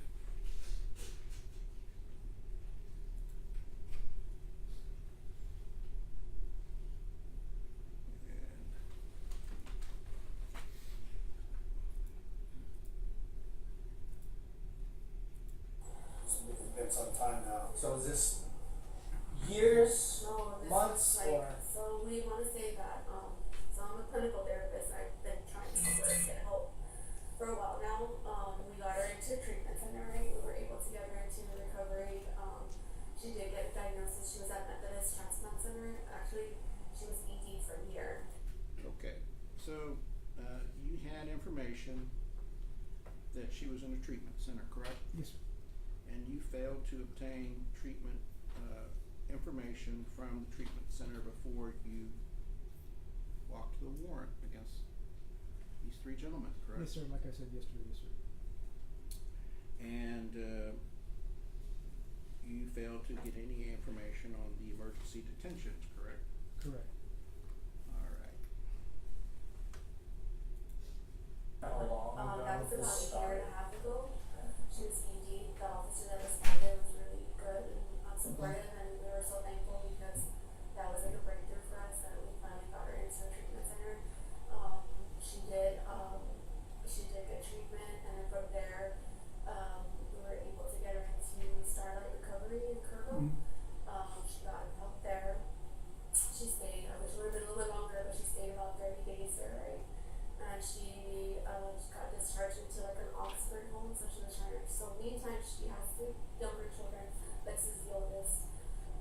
2 of them went with their biological father, and she kept the youngest. Okay, so, Daisy Nieto told you that, she was in the treatment center and also Starlight Recovery in Kerrville and also at the Oxford home, correct? Yes, sir. And you did not make any effort to obtain records from Starlight Recovery or the Oxford home about, her behavior, did you? I did not. Alright. And I'm gonna go to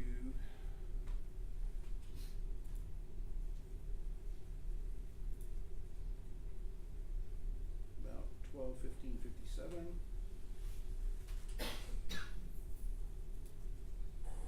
So about a year and a half ago About a was year when and a the half issues really started? Just started. I think we didn't find out like more of like the schizophrenic episodes and stuff like that until we started seeing her come around more. Alright, so the family told you that they were seeing her engage in more schizophrenic episodes, correct? Correct. Alright, and then let's see what they tell you next. And she had like paranoia, Alright, and they advised you that she was paranoid, right? Yes, sir. hallucinations, auditory, tactile, like all kinds of stuff. Alright, so they advised you she was having hallucinations, correct? Yes, sir. And so you did not take any steps to include in the affidavit or your prosecution guide that she may have been a danger to the officer because of her hallucinations, did you? I did not. Alright, Is there any physical violence with any of this? So she like I know her. Mhm. Whenever she would get questioned, she would automatically like react. You know what I mean? Like she Okay. would get she was an aggressive person. Okay. alright, so at 12/16/16, Alexis Tovar tells you that Melissa Perez was an aggressive person, correct? Correct. And you understand that when officers are involved in a shooting and use deadly force, oftentimes the issue is how aggressive was the suspect, correct? Correct.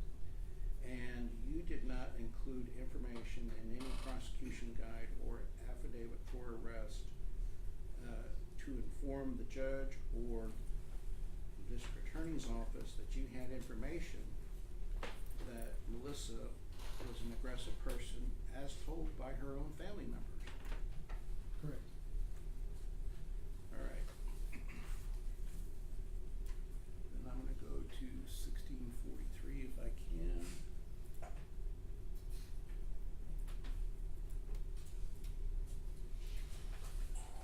Yeah, so just if I, cause we discussed what we would say and what we wouldn't, obviously, like, we are very much pro-police, very right.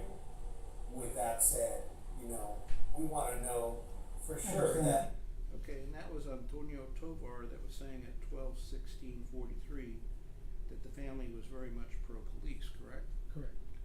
So would you agree with me that if the family members are telling you that they're very pro-police, there's no urgency by the family that arrest be made immediately, correct? It's hard to say exactly what they were thinking, but I'm just assuming there's pro-police, I mean. Okay. They did not ever tell you, we want these officers arrested immediately, correct? They did not say that, no, sir. Alright. And then I'm gonna go to 12/16/59. Oops.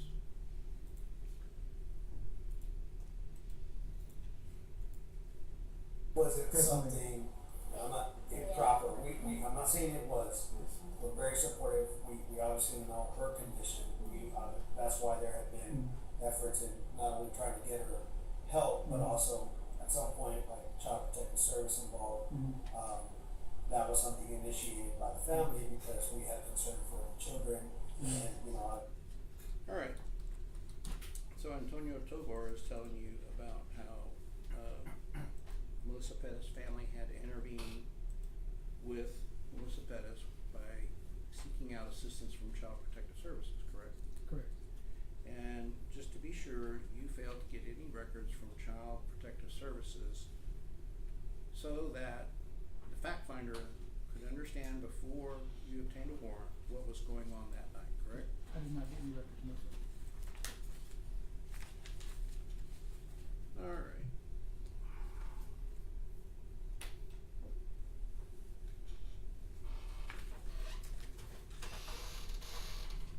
And I'm gonna go to 12/17/45.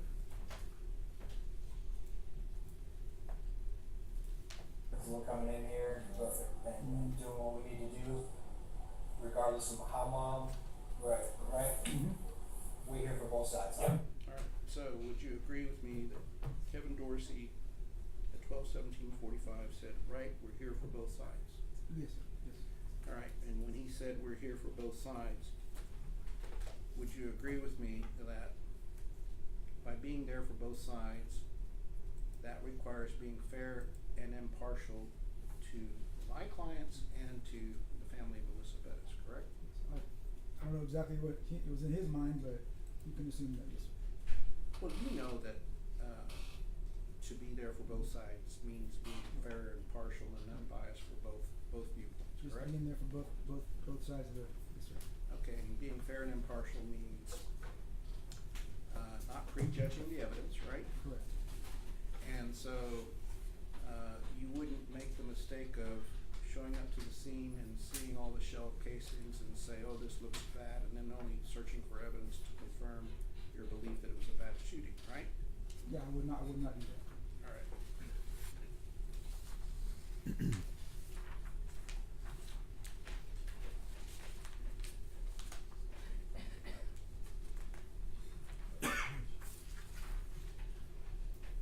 And then I'm gonna go to 12/18/34 if I can.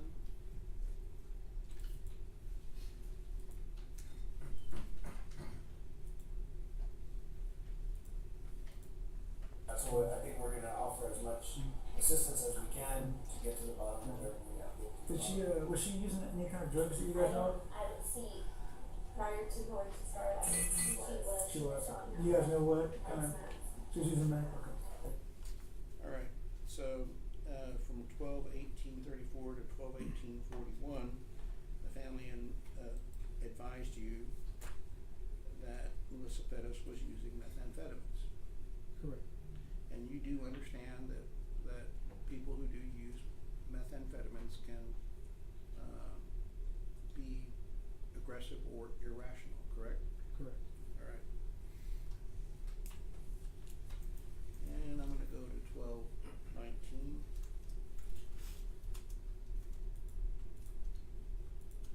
That makes sense, because we were, I had kids at home, but I couldn't take them Right. work, so I think it was just kind of like, I had to, Right. I had to talk to them. All right, did you hear her say, that she had to take, that CPS had to investigate? Yes, I do. Okay.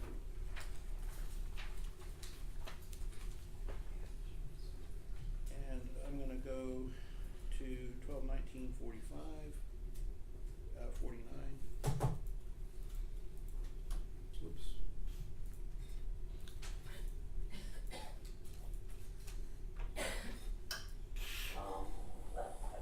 And then she started telling us, like, she was starting her voice again, right, like, shortly after. We got our psychiatrist, so she had a psychiatrist online, cause we had gone and stood in the Center for Healthcare Services like 3 times in a row, like every morning, and they were full. And so, as a family, we decided we were gonna support, the efforts in getting her to see a psychiatrist online, and we paid for that, and we, we wanted her. We always talked about it, we kept wanting more than she wanted for herself, so. All right, and you would agree that Daisy Nieto told you at 121949 that Melissa Perez was hearing voices, correct? Correct. And that she had to see a psychiatrist, correct? Correct. And that she received treatment at the Center for Healthcare Services? Correct. And you understand that to be part of University Hospital System, correct? Yes, sir. And as a detective, I'm sure that you oftentimes have obtained records from, medical records from University Health Services, have you not? I have in the past, yes, sir. And so you understand that you can obtain those records by grand jury subpoena, correct? Correct, sir. And despite the misconception about HIPAA laws, that an exception to HIPAA is that you're permitted to obtain medical records that are part of a criminal investigation, correct? You're correct. And so you could have obtained her medical records by grand jury subpoena, and you would have been able to obtain those records as an exception to HIPAA, correct? Correct. All right. But just to be sure, you did not do so, correct? I did not.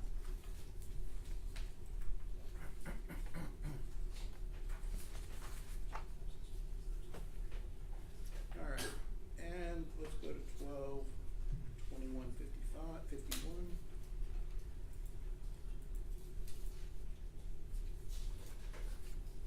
Counseling, I was gonna talk to her about that later, and just, Did and then you- some help. did you guys know about her roommate that she was? No, she had there? so I found out. I spoke with her neighbor called me Okay. because, I know she would call me, so I, Mhm. she said that they had taken in a homeless man, Okay, the neighbor did, okay. so I, Okay, so you agree with me that Daisy Nieto and Alexis Tovar, told you that, they did not know the full details that Melissa had taken in a homeless person, but in fact, the neighbor would call out concern for Melissa Perez, correct? Yes, sir. I'm gonna go to 122227.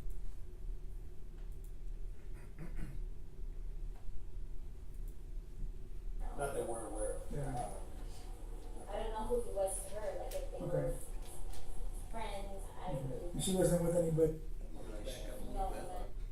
she was, I don't know, what's the neighbor's name? I don't know, I just know because my little brother Okay. would play with her daughter.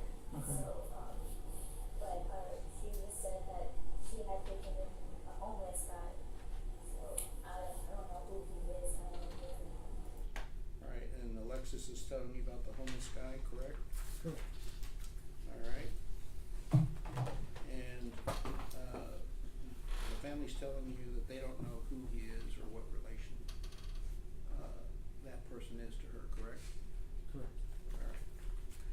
so as you understand it, you understand that to be abnormal behavior from the family, correct? I mean, I don't know if that's, I just took it as she just took in somebody, I don't know Alright. all the details surrounding it.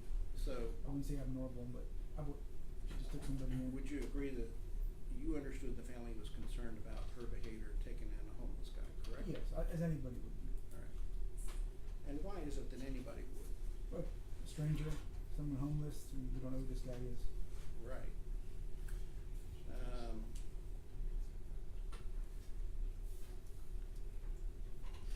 Let me see if I can, go to 1223. She was inheriting some money and people, she was not, she was checking on my mom, so she felt like somebody was the added, she was in my mom's added. I'm very she was Alright, so, at 12:23:01, Alexis Tovar and Daisy Nieto are telling you that, Melissa Perez believed that there were people in her attic and that, she was very delusional, correct? Yes. Alright. And let's see. So I don't know, in my head, I think she probably thought the fire alarm was attacking her or something.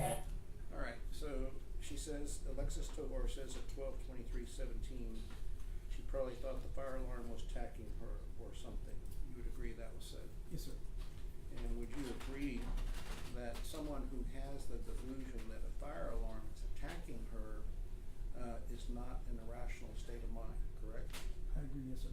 And you would agree that a person who has that delusional belief is not thinking logically, correct? Correct. And if someone's not thinking logically, you don't know, you're unable to predict what they might do next, correct? Definitely, it could be hard to predict their actions. Alright, and so you couldn't predict why, Melissa Perez was doing what she was doing, correct? Yes, it would be hard to predict, yes, sir. Alright.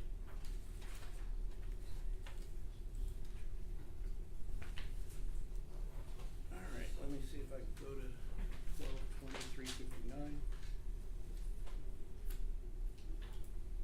Or something. Yeah. She had been arrested before, so she had more has than one some- run Yeah. with the police and whatnot, so.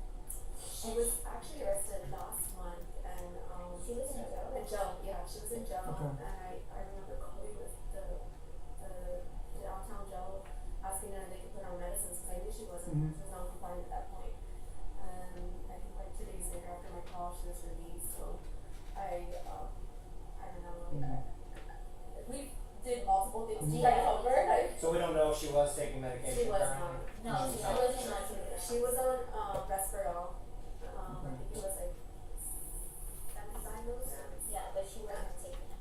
Alright, and you heard, the family being concerned that Melissa Perez was not taking her medications, correct? Correct. And you didn't do any research on the failure to take, Risperdal, at all before you obtained the warrants, did you? Yeah, correct. Alright. And one of the things that I've noticed in the last 20 minutes, that you've said is you constantly refer to we. You realize that you've been using the phrase we? I'm assuming just me and the unit, that's it, that's why I say Okay. we. So when you say we, are you saying that the unit failed to do this as well? Or are you saying that the unit made a decision and that you had no say? I'm a little bit confused of why you keep on using we. It's just who I represent on the homicide unit, I think that's why I keep saying we.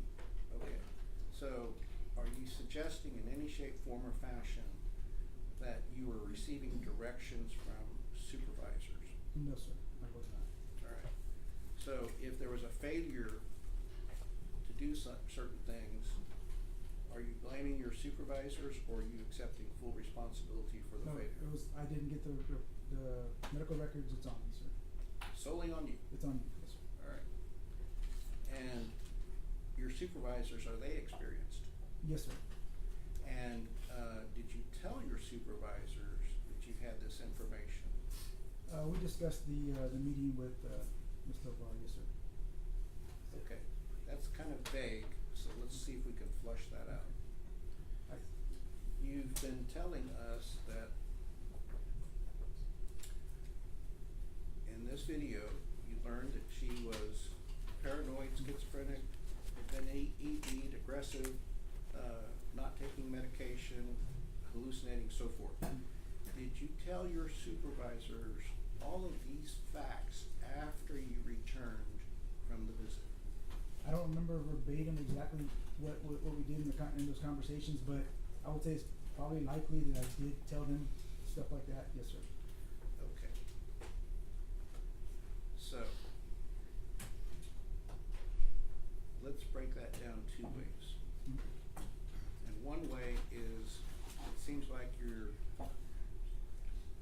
being very careful, and if you're being careful because you're unsure and don't recall and want to be accurate, I can respect that.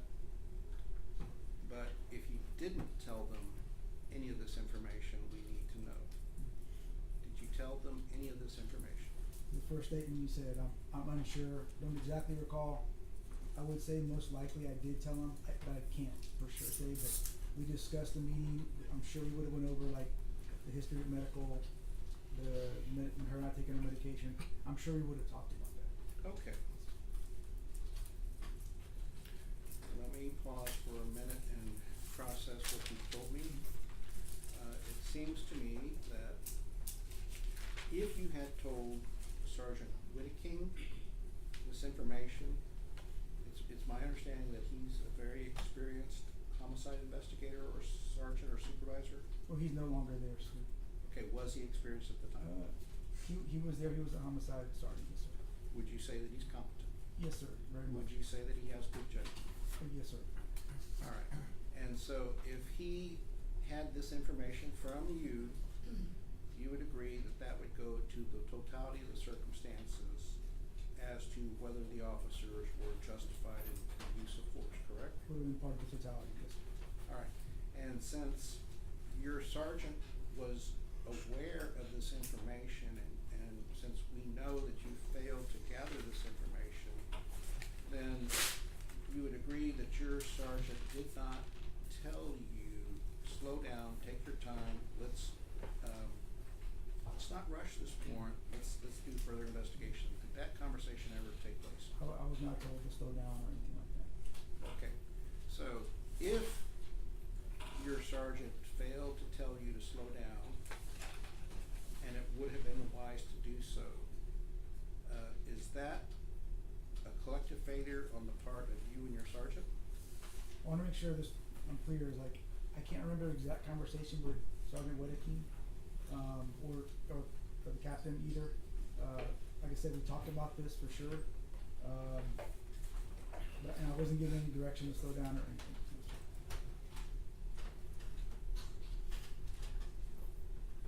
All right.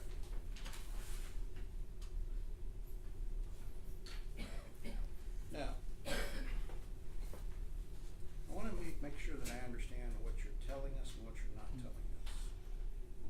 And I gotta admit that I'm a little bit confused, and I'm hoping you can clarify this for me. On the one hand, you have told this jury that it was a collaborative effort, that everybody in the unit cooperated and shared information to make good choices and to review things thoroughly.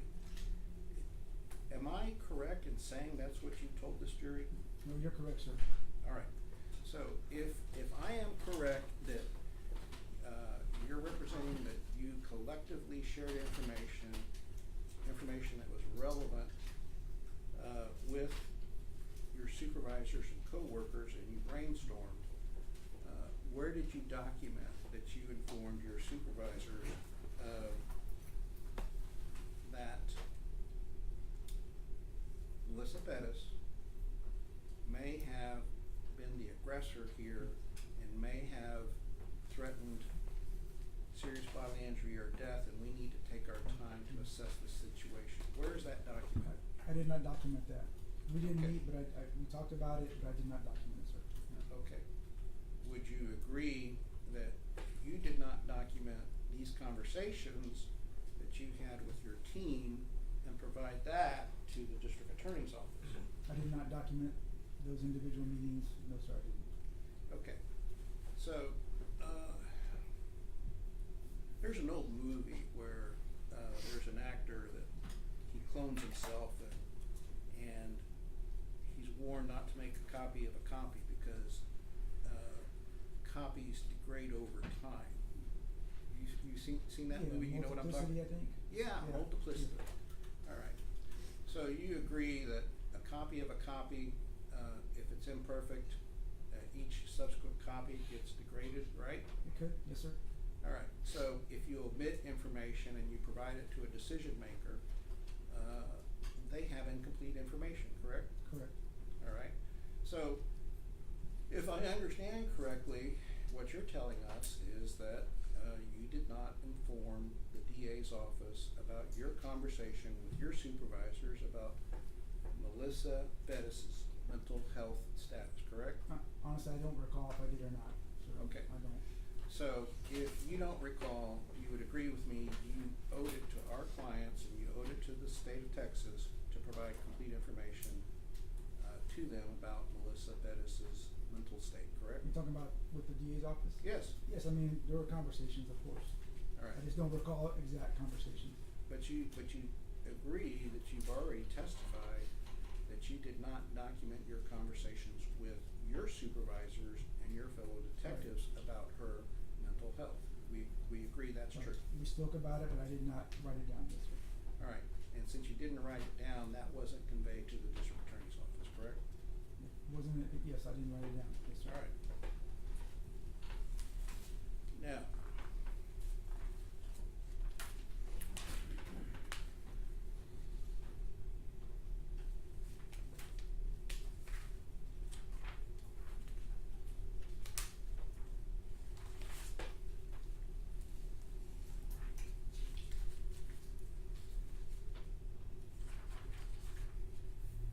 all right, I'm gonna go to 12/27/27.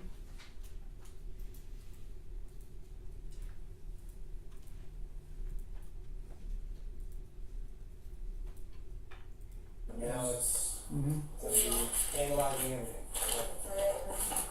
You know anything about the manhunter or like who he was or just one?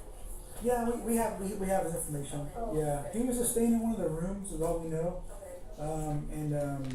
Yeah. Is he like for him? No, he's fine. No, he's fine. He was an older gentleman. Okay. You would agree with me that at 12/27/27, Daisy Nieto asked about Santos de la Rosa, correct? Correct. And when you answered, he was just staying in one of the rooms. You had limited information about who he was and why he was there, correct? Correct. And Alexis Tovar did ask you, did she like hurt him, correct? Yes.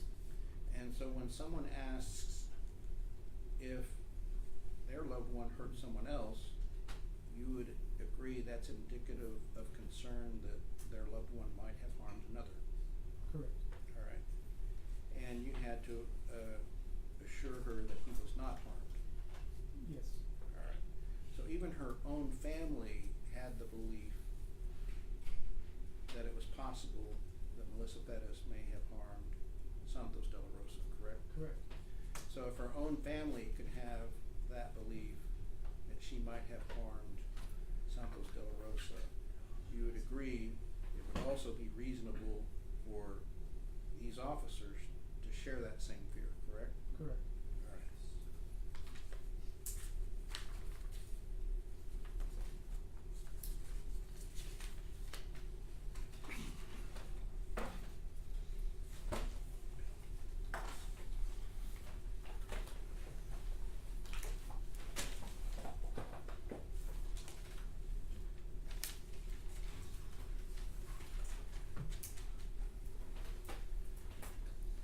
All right, so you would agree with me that you answered all these questions about this video,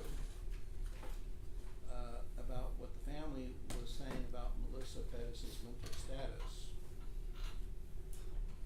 And you would also agree include any of that information in the affidavit for arrest? No, I did not. Alright. And to be sure, that would be part of the totality of the circumstances as well. Yes, sir. And you would agree that in this, video that Alexis said that she had to separate herself from Melissa Perez, correct? Yes. Alright.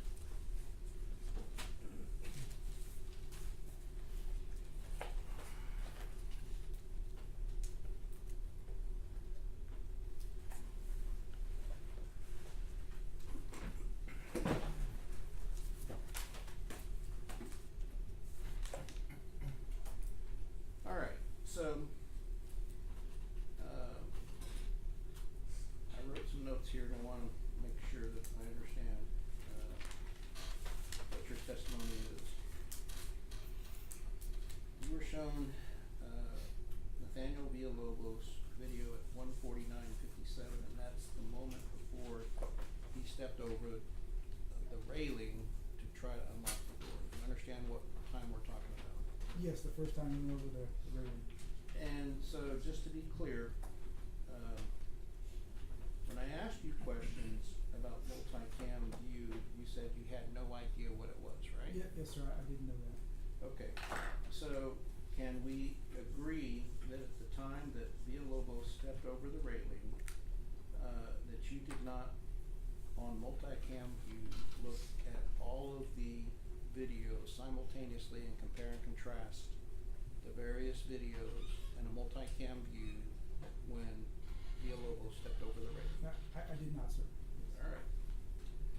And I wanna also, if I may, I hope this is still gonna work. Look at,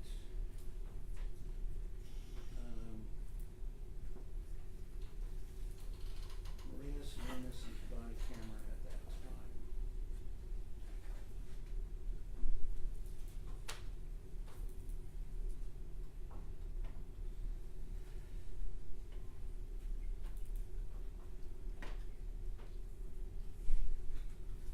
I think this computer is almost as old as I am, actually.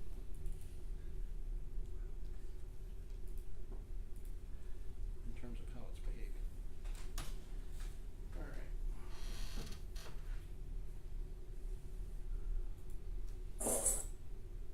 You're harassing me? Am I talking nothing wrong with you? What do you do? So it's nothing new.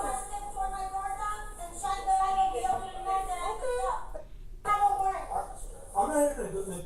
Okay, so we're at 1:50:47. And when you see Maria, Salinas draw down on Melissa Perez, I want you to let me know so we can pause it, okay? Yes, sir. You don't have a warrant. No, you don't. And we don't have a Okay, warrant. so you can't come in. You assaulted one of my officers? No, I didn't. They assaulted me. So I'm gonna ask you one last time. Are you They assaulted gonna me. make it for complicated? They assaulted Okay, me. that's my answer. They assaulted Hey, me. Salinas, what are you doing? They assaulted me. I think it's gonna be probably 40 more seconds, so let me try to advance it.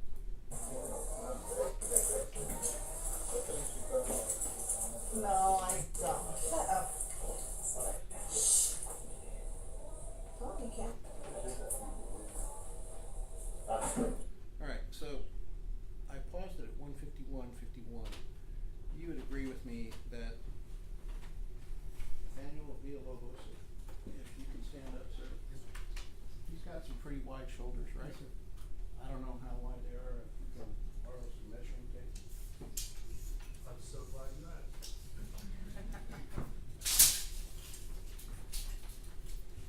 And, can we approach your? Yes. Alright. And, hope you don't mind. I don't mind. Okay. I'm measuring his shoulders, and it looks like it's 22 inches, right? Yes, sir. You agree it's 22 inches? I can see it, sir, yes, sir. Alright, alright. Thank you so much.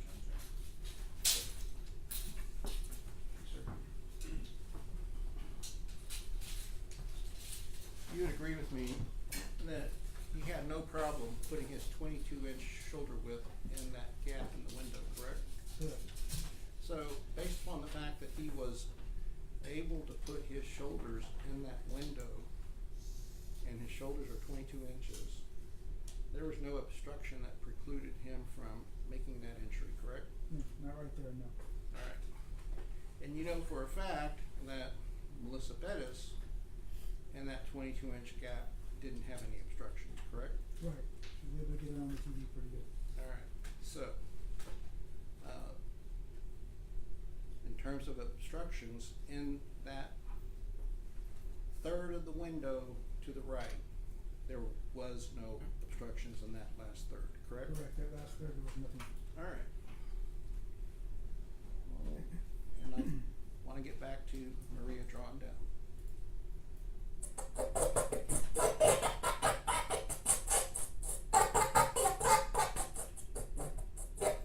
Alright, you didn't tell me to pause, but I saw it. Would you agree that at 151:58 she draws down? Yes, she does, yep. And also, I don't know who this guy is, but he's got a taser on her as well, right? Yes, And we can see the green dot from his taser on her, correct? correct, And you would agree that tasers have a green dot and a red dot, correct? correct. And there's no idea whether the red dot is showing up anywhere on her body, correct? Yes, correct. And so, since there's no confirmation that the green dot and the red dot are on Melissa Perez, it would be unwise to fire the taser at this point in time, correct? Yeah, usually when I fire, I guess would be, you can make a good connection. So you agree with what I asked you, right? Yes, but you can't see if there's a red dot, I can't see behind Alright. the railing right there. So, to the best of my recollection, she's drawn down on him for over a minute, but let's see if that's true.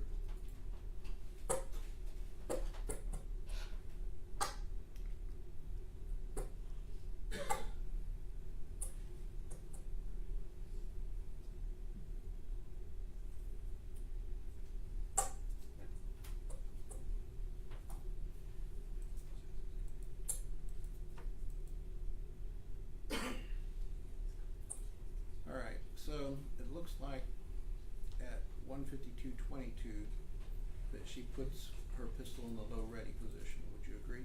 Yes, she had it below right, yes, sir. Can't see So- it, but yes. So, for at least 25 seconds, she aimed her pistol at Melissa Perez, correct? Correct. And in the 25 seconds that she was aiming her pistol at Melissa Perez, you would agree she was justified, correct? Well, she was perceiving a threat, so that was her perception. Alright, and if you believed that she was not justified, you would have walked a warrant on her too, right? I wouldn't have walked the warrant, no, sir. You wouldn't have walked a warrant? No, Why sir, not just for pointing the gun at her, no, sir. Okay, but you do understand that if you point a gun at someone without justification, that that's deadly conduct? Right, yes, sir.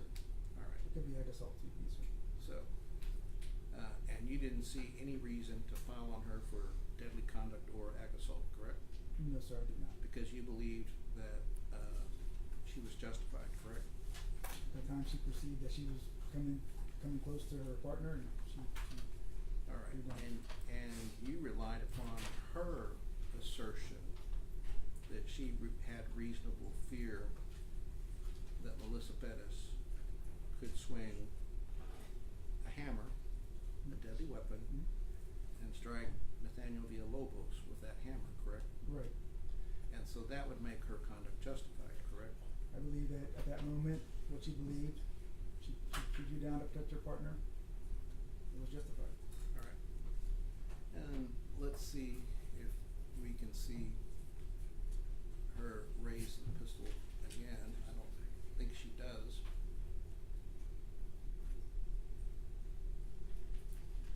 Let's go to,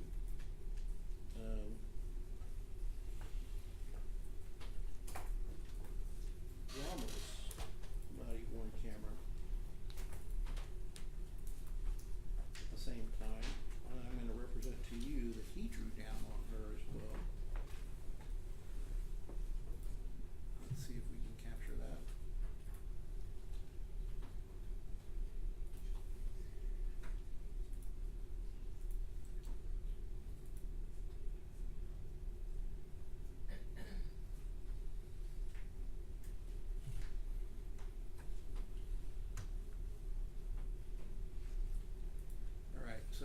agree that at 150-59 we see Ramos moving from right to left, Yes, and that he's beginning to locate behind, Maria Salinas. correct.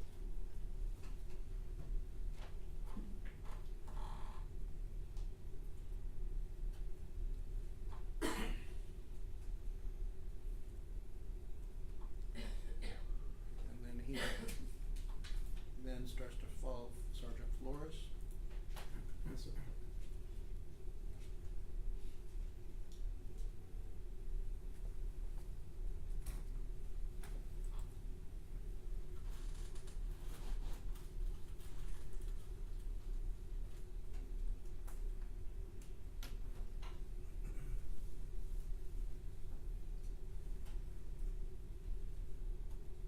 And he starts to return to the patio, and to the front of the patio, correct? Correct, At 151-46. correct.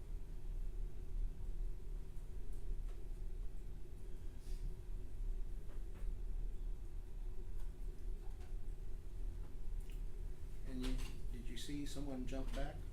Yeah, I think, yes, sir. And someone jumped back right before 151-56, correct? Yes, Alright. And we see at 151-59 Maria Salinas pointing the weapon at Melissa Perez, correct? correct. And right now, you would agree at 151-59, Robert Ramos is in front of the wall that forms the edge of the living room, correct? Correct, And the breezeway. correct.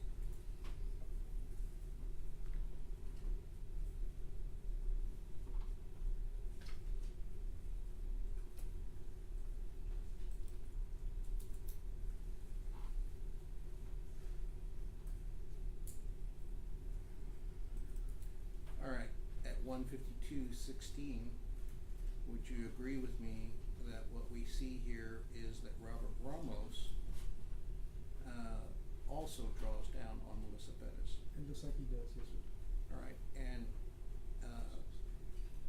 I'll represent to you that if we were to look at other officers' body worn cameras looking at Robert Ramos, we would see that very clearly. You don't dispute that, do you? No, Alright.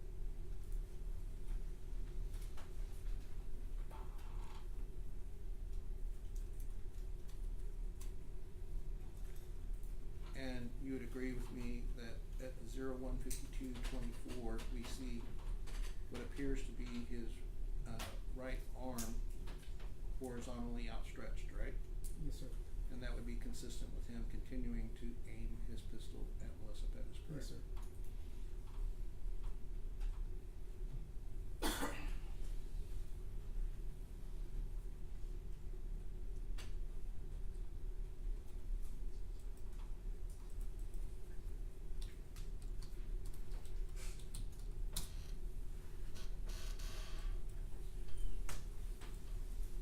And the time is 0152-46, and you would agree with me that 5 seconds beforehand, Nathaniel Lobos already jumped over the patio rail and is no longer on the patio, correct?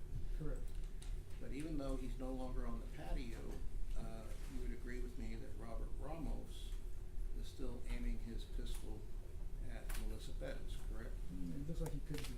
Alright, and so, you do not assert that at 152-46, that Robert Ramos is involved in illegal conduct, do you? No, Alright.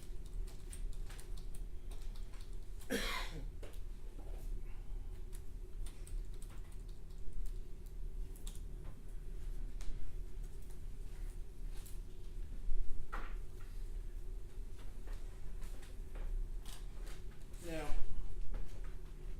I want to cover something that when you said, you heard the chick is crazy, you attributed that to Eleazar Alejandro. But I wanna be clear that now you admit that that was Vince Gomez, correct? Yeah, I think somebody corrected me, I can't say for sure. Okay, and so the reason you made that error, would you agree, is that you did not listen to all the body cameras and create a transcript and make sure, listening to the various body cameras, who was saying what, correct? No, it was a mistake, I thought it was his voice, that's all. But had you looked at the various body cameras, and in particular Vince Gomez's body camera, you would have known that had you looked at his body camera, Vince Gomez's body camera, that he made that statement, right? Yeah, I looked at his body, maybe just didn't remember that part. So, is it possible that it's not a question of whether you didn't remember that part, but you just simply did not hear that part? Just might not have, there's things on there that I didn't hear, and I caught Okay, later. so if you did not hear that part, then you admit that you did not listen to Vince Gomez's body camera in its entirety, correct? No, I'm just saying, I listened to it, I might have just missed it, that's all. Alright, so are you now walking back what you admitted earlier in the morning to this jury, is you did not look at all 10 body worn cameras from start to finish? Are you No, sir, walking yeah, that but, back? no, I'm not, sir, I just missed it, that's all I'm saying, I missed that part. Okay, so what I'm asking you, since you admitted there was 10 body cameras that you did not listen to start to finish, Right. are you willing to admit that you never heard on Vince Gomez's body camera him making that statement? I can't say I never heard it, cause I might have, I just didn't remember it. Are you saying that you heard it and forgot it? I guess I can say might have heard it and just forgot it. Okay, so is that another assumption that you're making? Just telling you that I just didn't remember him saying that, that's all. You remember that one of the officers stated around 1:55 that she was ready to fight, correct? Yes, Alright, and would you agree with me that an officer making that statement would contribute to the totality of the circumstances, correct? yeah, they were seeing her pattern of behavior, yes, sir. Alright, and that statement was made approximately 7 to 8 minutes before the first shots were fired, correct? I believe so, yes, sir. And you didn't put anywhere in your affidavit that you heard officers saying that she was ready to fight, correct? I did not, sir. And you would agree that she used some pretty profane language using the F word. She said, F you, shoot me, F you, fight me. She made those kinds of statements, correct? Yes, I agree, yes, sir. Alright, and would you agree that someone who says, shoot me or fight me is being very defiant with police officers? Yes, sir, I agree. And if someone was swinging a hammer at people making those kind of statements, you would be fearful of them, correct? Of course. Alright. But you didn't include that in the totality of the circumstances in any affidavit or prosecution guide, did you? No, sir, I didn't.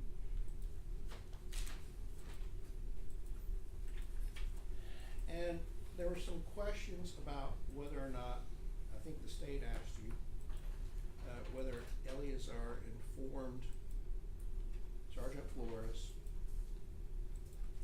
after he was standing in front of the patio rail and said, OS, S-H-I-T, we have to go in now in reference to Santos de la Rosa. Do you recall that? Yes, sir. And you stated that you don't recall Eleazar telling Sergeant Flores that, right? No, I don't recall that. Okay. Would you agree with me that at 1:50:16, she's yelling in the living room, outside the window, and Sergeant Flores is present when she's yelling, "You're shining the light on my elderly man." She made that statement, right? I think so, yes, sir. So, you would agree with me that Sergeant Flores had the ability to hear that, right? Yes. Alright. And, there were several times that, she yelled out, statements about the elderly man that she was with while Sergeant Flores was there, correct? Correct. She said, you're harassing us. Yes, and she said that 3 times in the presence of Sergeant Flores, correct? I believe she did. I think when he was talking. So just to be clear, whether Eleazar told Sergeant Flores about the importance of protecting Santos de la Rosa, it didn't matter because Sergeant Flores heard that. You would agree? Yes, Sergeant Flores was aware. All right. Now, I would represent to you that if we were to listen to Officer Rojas' body-worn camera, that we would hear him say on at least 18 to 20 times, "Watch out, she's got a hammer. Be careful, she's got a hammer." That was said by Rojas numerous times, correct? Yes. And you did not put that anywhere in your prosecution guide, did you? I have to look at it, but no, I don't recall. Okay, well, do you wanna take time to look at it and see how many times you referenced hammer by Rojas? It probably would have just been on when I detailed his body cam, but I could check, I'm not sure. All right, well, why don't you check and see how many times you said Rojas used the word hammer?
I didn't put it in there, no sir. You didn't put it in? I didn't put it in the narrative there. Okay, so 18 times at the least, Rojas talked about hammer and the danger of the hammer and the threats that Melissa Perez was making, and you did not put that in the prosecution guide, did you? I did not. And you didn't put that in the affidavit for arrest, did you? No sir. All right. And you would agree with me that at 152:04, Maria Salinas said, "She has a hammer, she almost hit you, dude." And the dude is this gentleman, Nathaniel Villalobos, correct? Correct. All right. And when she drew down on Melissa Perez at around that time, and when Ramos drew down around that time, both these people drawing down on Melissa Perez was seen by Eleazar Alejandro per his body-worn camera, correct? I think it was on his body-worn camera, yes sir. And would you agree with me that you did not include that in your prosecution guide, that Eleazar observed Robert Ramos and Maria Salinas drawing down on Melissa Perez after she attempted to hit Nathaniel Villalobos with a hammer? Yes sir, I can agree with you on that. All right. And would you agree with me that based upon what you're telling us now for the first time, you did not do follow-up questions of any witnesses to ask them why they perceived certain things that you could not see on body-worn camera? Correct, I did. All right. And so there was a question about whether they were able to see something, and it was just your opinion or assumption that there was no proximity. You could have asked the officers, why do we fail to see this on body-worn camera? You could have done that, right? I could have, yes sir. But you didn't do that. I did not sir. And so if Maria Salinas is not called by the state, there's no way for us to know, based upon your lack of investigation,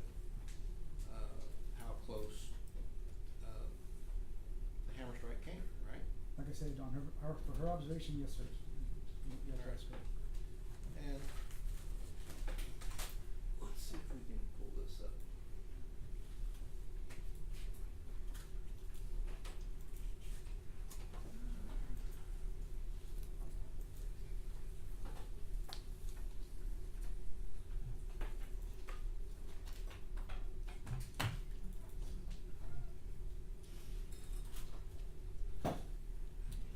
We can, You're not plugged in yet.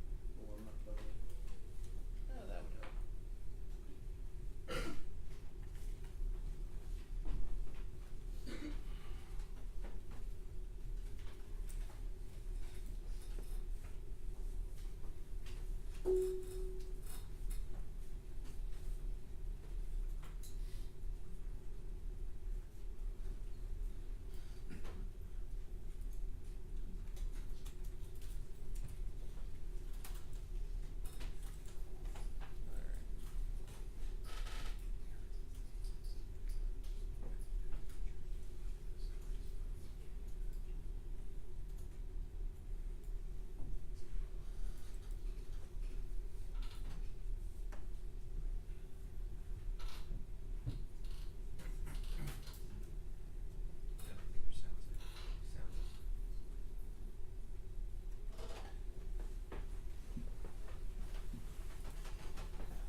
I don't think your sound's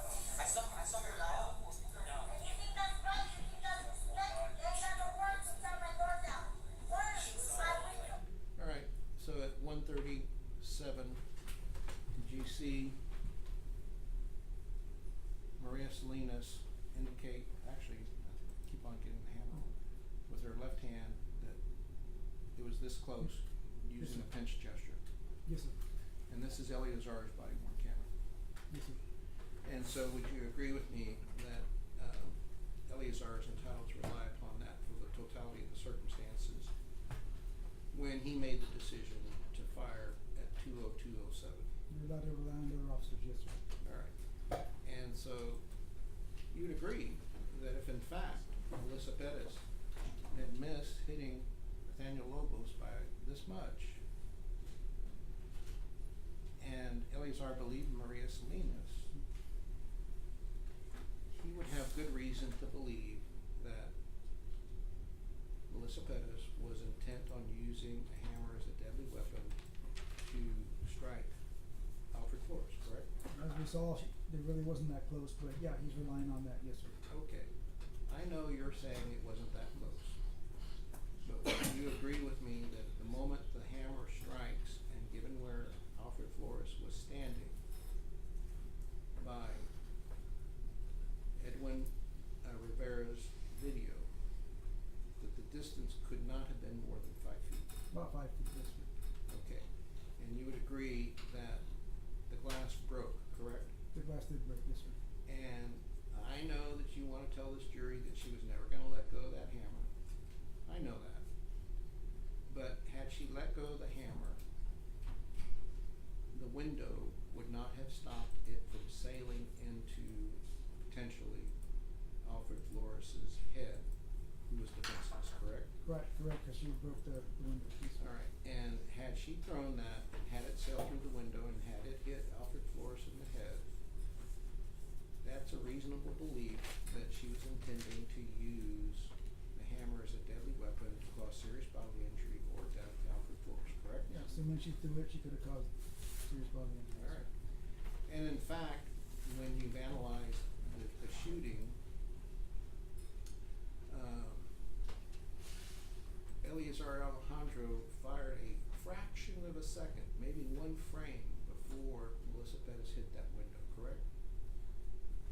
Can't recall exactly, but it was really quick. Yes. That first shot was probably you can see the muzzle flash, right? Yes, I think so, yes, sir. Alright, you see the muzzle flash of the first shot before it hits the window, right? I believe so, yes. So that's a fraction of a second, there's 30 frames per second, correct? Yes, sir. So it's 1 or 2 frames before the hammer hits the window, right? Yes, sir. So, we don't know whether the shot altered Melissa Perez's hold of the hammer or not, right? We don't know. We're sitting there And soon. so, if in fact Eleazar had fired that shot and it altered Melissa Perez's actions or reactions, because when a shot is fired, people have a startled response, right? Of course. And so if they have a startled response, we don't know if they grip an object that they were intending to throw, correct? We just don't know, yes, sir. It's hard to say. Alright. So by firing that shot, it's within the realm of probability that Eleazar saved Sergeant Flores' life because Melissa Perez never had the opportunity to throw the hammer, right? I don't believe she was gonna throw it, so we just don't, we'll never know. Okay, so if we never know, isn't that reasonable doubt? We'll just never know, sir. Okay, so the jury will never know whether she was gonna throw it or not, right? It's I mean, they'll decide based on what they see, and, you know, yeah. They can never They'll know. decide. They can never know, We just right? don't, well, we just don't know, sir. She didn't throw it. So Then ask- if you don't know, the jury can't know, correct? Objection, in going to the province of the jury and what they know, they make their own decisions, the question's been asked and answered. I'll allow that one, and then you can move on. Alright. Answer the question, we know the answer. Yeah, I'm just saying. Objection to the sidebar in the comments, sir, that it was not the question you directed him to Alright. ask. All right, you can ask the question. Alright. If you don't know what she would have done, if you don't know whether Eleazar altered her throw, there's no way anyone else could know, right? That makes sense, yes, sir. Alright.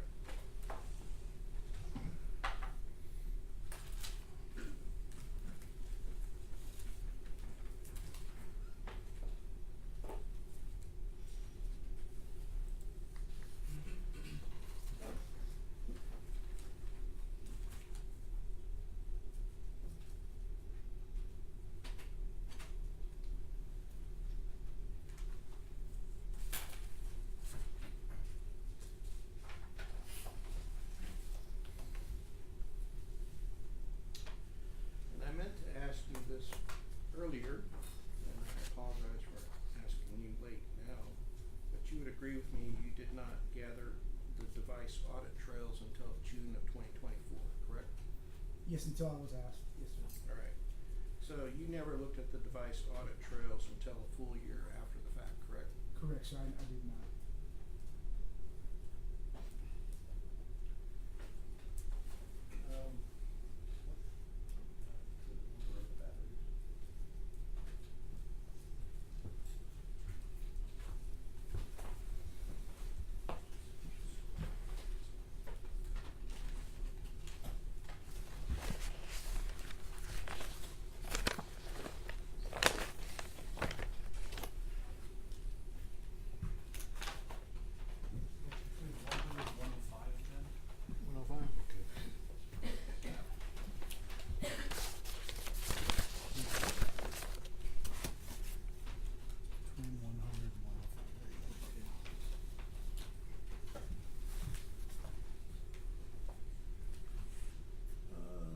Let's see, can we switch it to the overhead?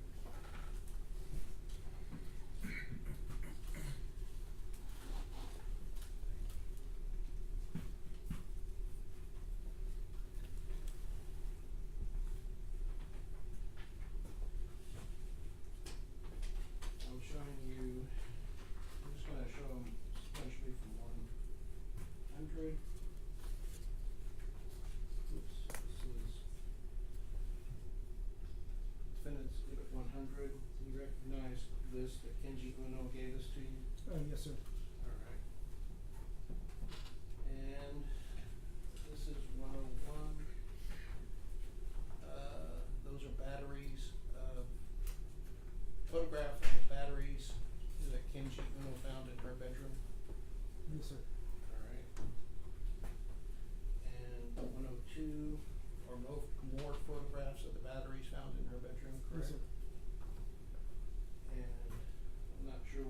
is, but I wanna make sure that I include all of the photographs that he provided to you. That's 103, that's from the interior of her apartment, correct? Yes, sir. And this is 104, which appears to be some kind of electrical box. Yes, sir. And 105, which is looks to be a fire alarm system, correct? That's what I was thinking too, yes, sir. Alright.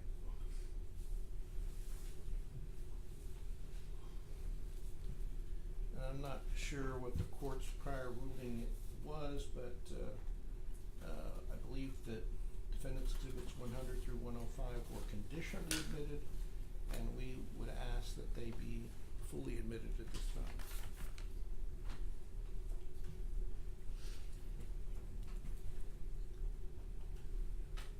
You said 103 to 105? 100 to 105. They're the photographs that Kenji Uno provided to this detective. Any objections to that? And he testified he got those from Uno? Yes, sir. No objections to states defense 100 to 105, Judge. All right, those are admitted.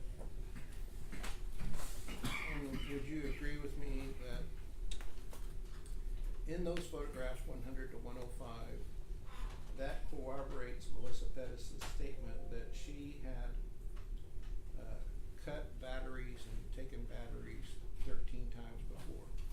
Yes, it looks like it does, yes, sir. Alright, and in fact, she took a fire alarm panel once before, correct? I think that's what Mr. Miller told me, yes, sir. Alright.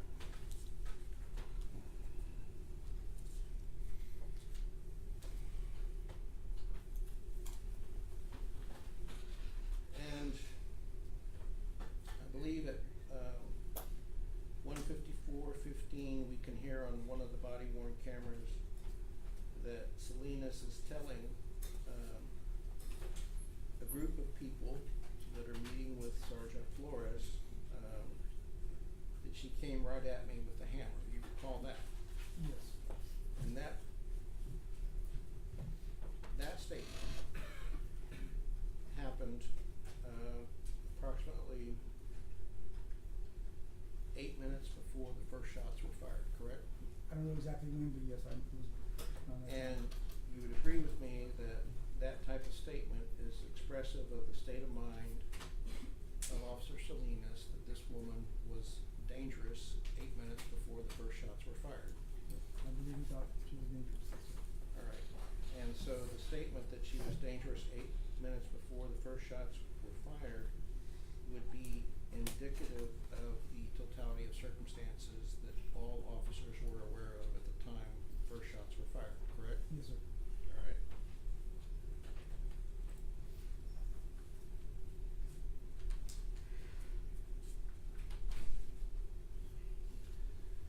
Oh.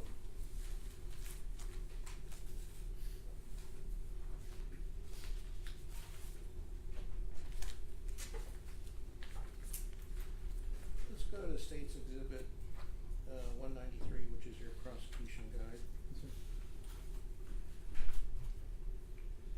And I believe it's gonna be on page 56 and 57 that you have a breakdown of Officer Alejandro's body worn camera. Would you agree with me on that? Yes, sir. Alright. You put,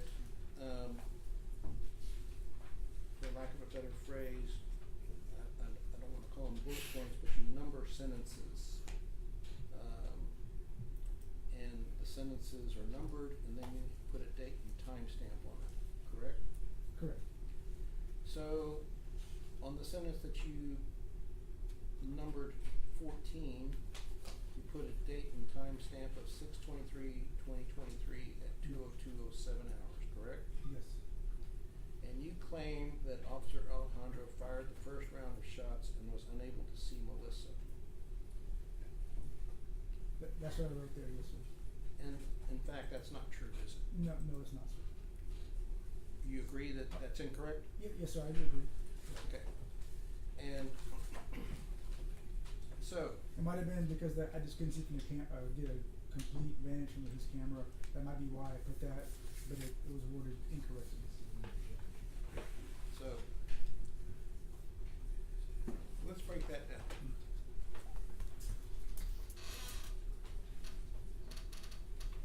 It appears to me that Captain Van Geffen, when he met with the family of Melissa Perez, was showing that moment in time of 2:02:07 and paused the video at that moment in time and told the family that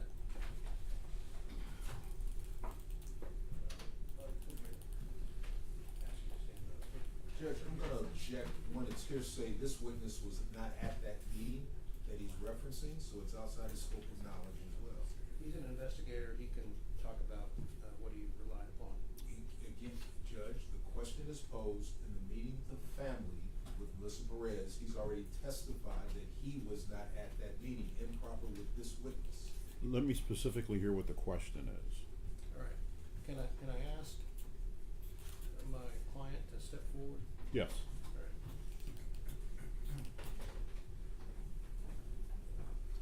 All right, so you would agree with me, this gentleman is 5 foot tall. Yes, about those sizes. All right, and if he's wearing his body camera as we saw on the photographs that the excellent CSIs took, which you admit were excellent CSIs, his body camera is on his pocket, his uniform pocket, correct? Correct, right about mid area. Can I have a measuring tape?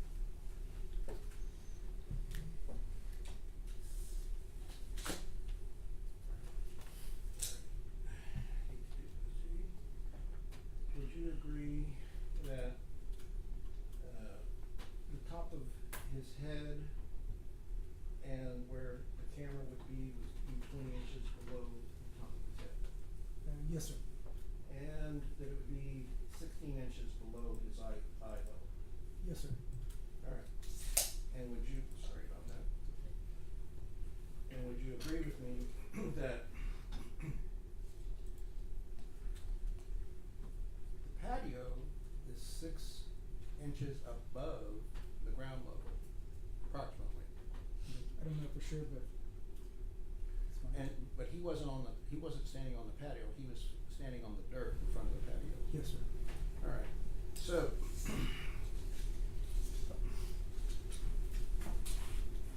if the rail was 36 inches and he was standing 6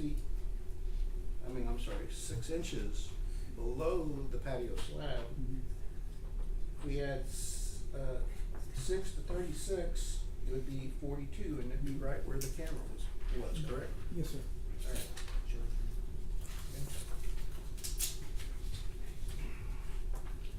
Can he stand in front of the jury? Yes. All right.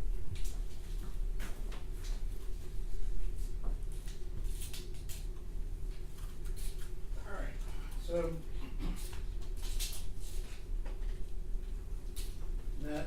that rail was 36 inches, right? Above the patio. Oh, yes, sir. Sorry. All right, and he was standing below the patio on the dirt, 6 inches. So if we add 6 inches to 36, 42 would be right where the camera is, right? Yes, sir. So what you saw on his camera was the lens was blocked by the rail, right? Yes, sir. But his head was actually above the rail, right? Correct, sir. So you made an incorrect assumption about what he could see, right? No, I knew he can see. I think I was just saying the camera, I didn't word it correctly. It's just the camera didn't capture that. Didn't capture it clearly, that's all. All right. Okay. Well, I'm glad you agree that it was a mistake. But you repeated the same mistake in line 15, did you not? Yeah, just same thing, yes, sir. All right, and you claimed that the second round of shots that were fired, he was unable to see Melissa. I meant the camera. Of course, I knew he could see her. Okay, but someone reading this would not know that you meant the cameras, correct? I'm willing to concede that I did not word it correctly. Yes, sir. Okay. And you would agree with me that on this document, we have a cover sheet that says final investigative supplement for filing. Yes, sir. And the cover page has approving authorities. It has, in this order, Chief McManus, Karen Fox, Hector Salas, Kathleen Van Geffen, Catherine Frisky, Sergeant Villanueva, and the first signature appears on 8/10/2023, almost a month and 3 weeks after you got the warrants, correct? Correct. And William McManus signed it on 8/31/2023, right? Correct. Did any one of these people come to you and say, Detective Soto, you're saying some stuff in this report that's incorrect? It was sent back for other things, but the way it is right now, that's the way it is. Okay, so the final report that you submitted, was that approved in September? Yes, sir. The final report, that's what they approved. Yes, sir. Okay, my question is, after August 10th, 2023, or August 31st, 2023, did any one of these folks in your chain of command come to you and say you made a mistake in this prosecution guide, submit a supplemental report about your mistake? No, sir. Okay, so, did you ever submit a supplemental report and send it up to the chain of command saying, I made a mistake? No, sir, I did not.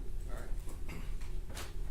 So, would you agree with me that the audit trails and the device audit trails for Travis Thompson indicates that you did not access his video until November 6th, 2023? Yes, that's what the audit trail showed, yes. I did not pull it up on my computer, yes, sir. Alright, and you didn't clip his video until November 6th? That's what the trail shows in this. Alright, explain to the jury, what it means to clip the video. It just means like you get there's a way to actually like clip like 10, 20 seconds of a video, and you can actually save it like another separate video. Alright, and would you agree with me that you clipped it about 1 minute before the first shot was fired? I don't know for sure, but that's what it shows. Alright, and you would agree with me that nowhere in your warrant affidavit and nowhere in your prosecution guide do you do a detailed analysis of what is seen in Travis Thompson's video in that 1 minute of time? Correct, I did not.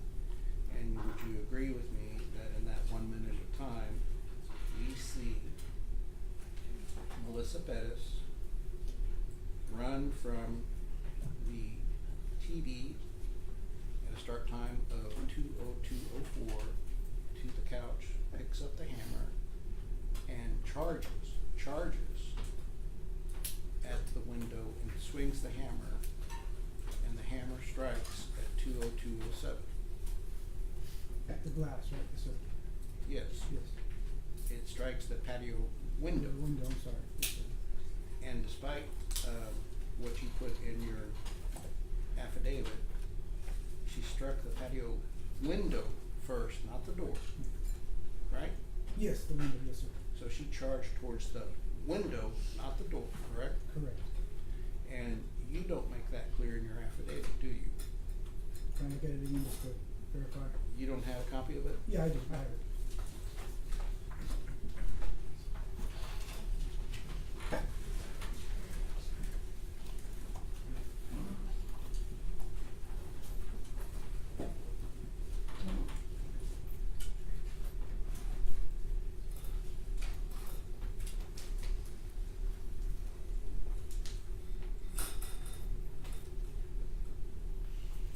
Yes, I put down patio doors. Okay, so you made a mistake in your affidavit by saying that she charged to the door first, correct? I, in my mind, I thought she was charged toward the door. Okay, 'Cause the and second so time she did. you made that mistake, is it because you had a problem processing information, or did you fail to review the videos properly? Which was it? Well, I reviewed it, I just made a mistake, sir, that's all I can say. Okay, did you make that mistake because you got bum information from one of your colleagues and you just relied upon what your colleagues told you and you didn't verify? I really need to know. No, I'm just telling you, I made a mistake, that's it, sir, in the wording. Okay, I know you made a mistake, Yes. but we're trying to figure out here, for these folks, why that mistake was made, because that's important. Yes, sir. So can you tell us why that mistake was made? Yes, sir, I just made a mistake, that's all I can tell you, sir, I don't know how you want me to tell you, I'm just telling you I made a mistake. So there's no way to recreate by looking at any documentation, any notes, talking to any witness, why you made that mistake? No, Is sir, there- there's not. All right.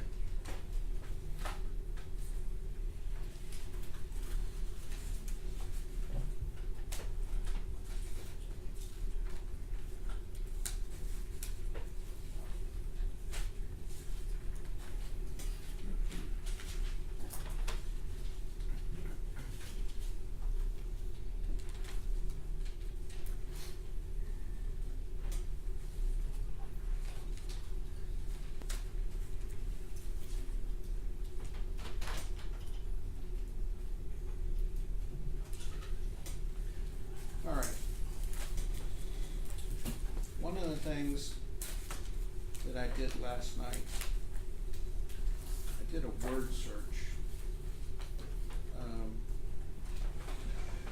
of your prosecution guide. And there's language in your testimony yesterday that I find unusual.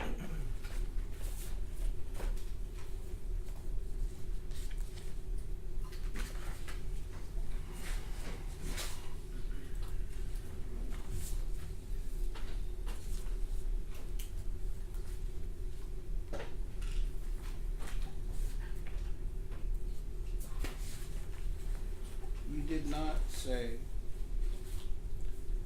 that you didn't use the word barricade at all in your prosecution guide. Would you agree with that? If you're saying so, I can't, I don't think I did, I'm not sure, sir. All right. You did not use tactical retreat at all in your prosecution guide, did you? No, I don't believe so, no, sir. There's a lot of phrases in your testimony that were never mentioned in your prosecution guide. Would you agree with that? Yes, sir. And are you willing to agree with me that those phrases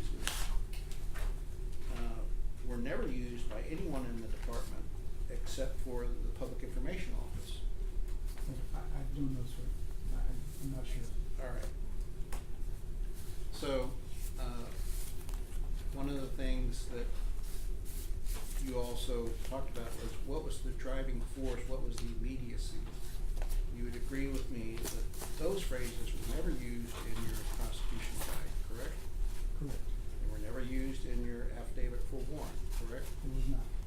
But those phrases were used by the public information officers and by IA some 5 months later, correct?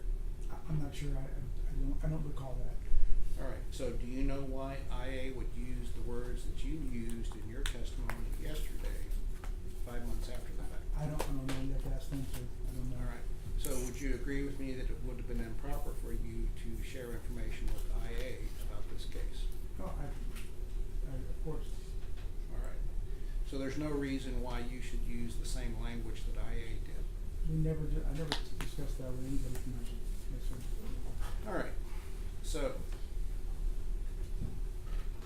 just want to be sure that you agree that it's necessary to do a complete and thorough investigation of all officer-involved shootings, correct? Yes, sir. And that would include watching all the videos recorded by the officers that were immediately in the area where the critical incident took place. Yes, sir. And we know that you didn't do that start to finish, right? I did not, especially that day, no, sir. And you can't even tell us, all the videos that you watched, correct? I can't, sir. I didn't notate it.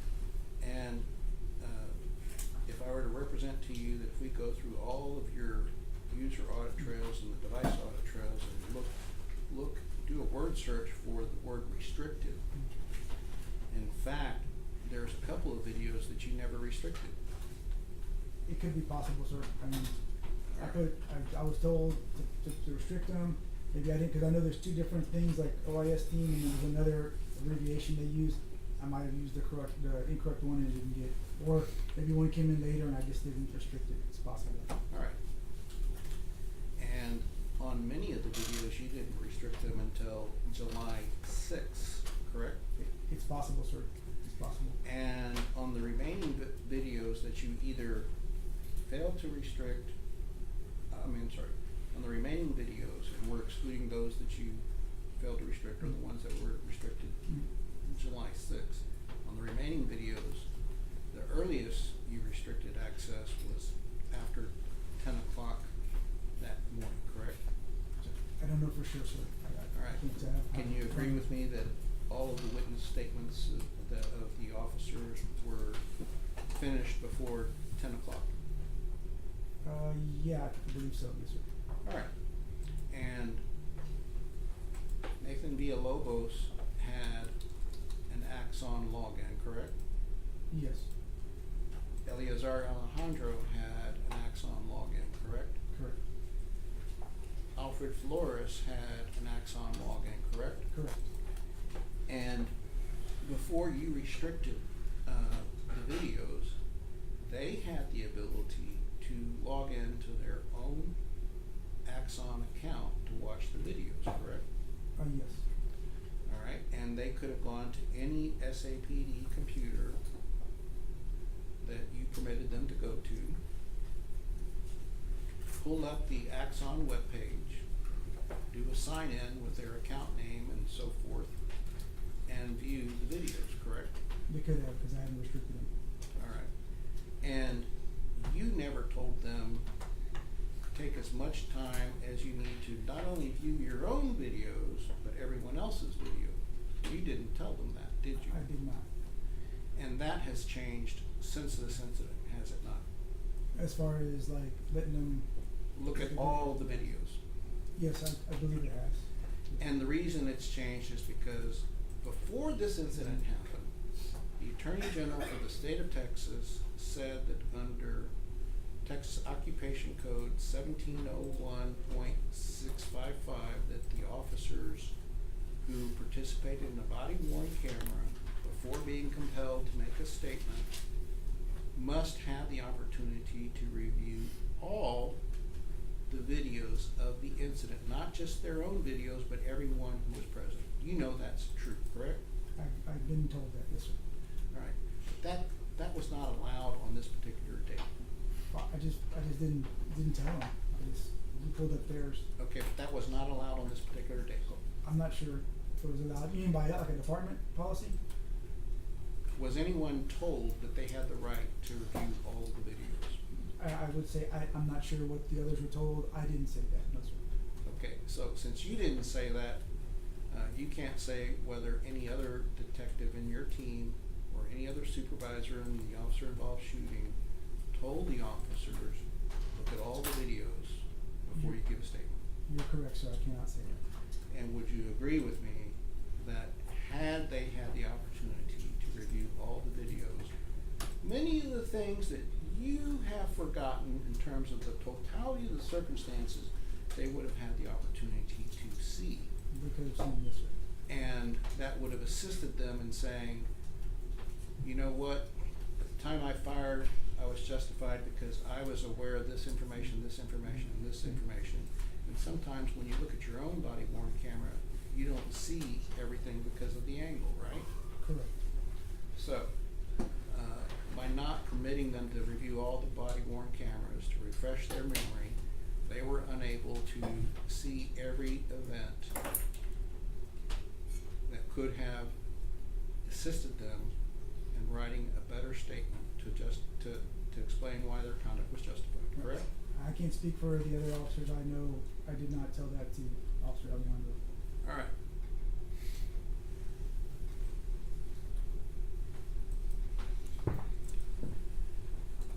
All right. I believe you made a statement that, and help me out here because you made a statement about a female officer. And if I understand correctly, you said that you didn't believe that a female officer would have fired their weapon, and it seems as if you're saying that females act differently than males. Did I hear that correctly or incorrectly? No, that was incorrect, sir. I never made an assumption like that. No, sir. Okay, so if a female is in danger, a male equally would have a reason to be in danger. A female officer, a male officer would also. Can you repeat that again? I'm confused on that. All right. And I'm glad you said that because I need to think about how to ask that Okay. as a better question, and I think I'm getting a little bit tired, but let me see if I can ask it better. Okay. You would agree that if a male and female are equal in terms of reasonableness, the fact that one's a male and one's a female should make no difference in perceived threat. I can agree with that, yes, sir. All right, just wanna be sure that Yeah. that's what that's what we're dealing with. Now,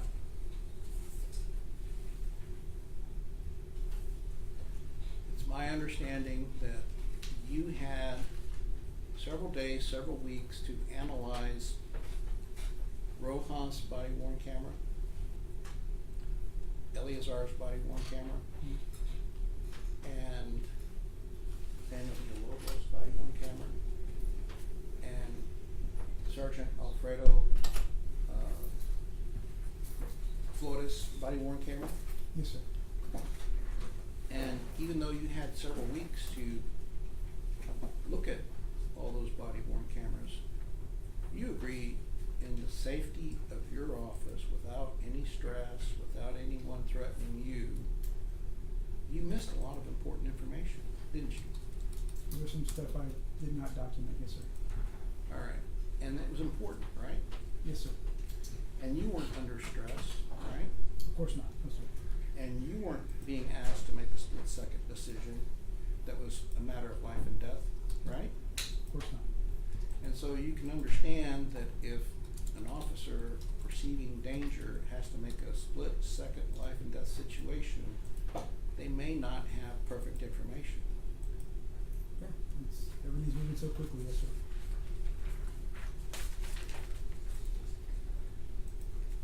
Now, we know that you did not review all of the body worn cameras start to finish based upon your testimony. Correct. Did you believe it was unnecessary for you to do that because you had already made up your mind what you were dealing with, because you already had probable cause? Is that what you're telling us? No, sir, I just didn't watch all of them start to finish before. Okay. So the fact that there was probable cause or no probable cause or insufficient information for probable cause, you just didn't look at every video start to finish, did you? Correct, I did not. All right. Now, you would agree with me that your opinion nowhere plays a role in Chapter 9 of the Texas Penal Code, does it? My opinion? Yes. What do you mean? Like, Well, your assumptions don't determine how to interpret Chapter 9 of the Texas Penal Code. Would you agree? Your Honor, I'm gonna object again. I think counsel's approaching what would be the province of jury, chapter 9 offenses. I'll sustain. You would agree with me that nothing in Chapter 9 says that if you don't make the perfect tactical choice, that you lose your justification. Objection, Your Honor, again, he's referencing what is in the province of the jury. This argument an inappropriate question It's in the penal for this code. witness. It's in the penal code. I'll sustain.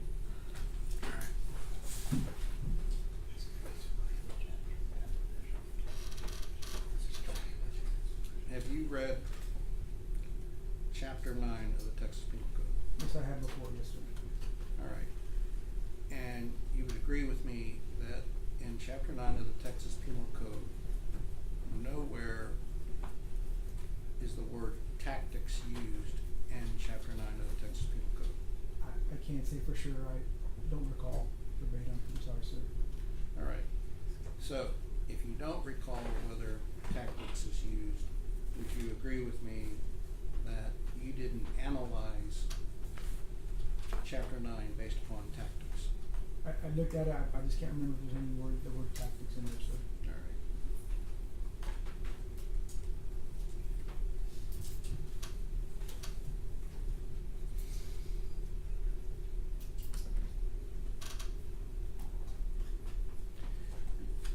You did take the TCO course mandated by state law in how to handle digital media evidence. You understand there's a state law that mandates that you take a TCO course on handling digital media evidence. I don't remember, sir, I'm sorry. All right. You remember that the San Antonio Police Department, the San Antonio Academy, that then Sergeant Leslie Carrillo, now Captain Carrillo, taught the course mandated by TCO.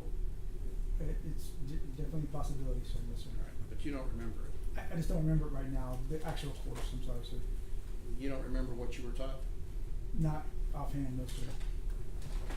Would you agree with me that over the years you've had training by representatives from the Axon Corporation about how to document comments?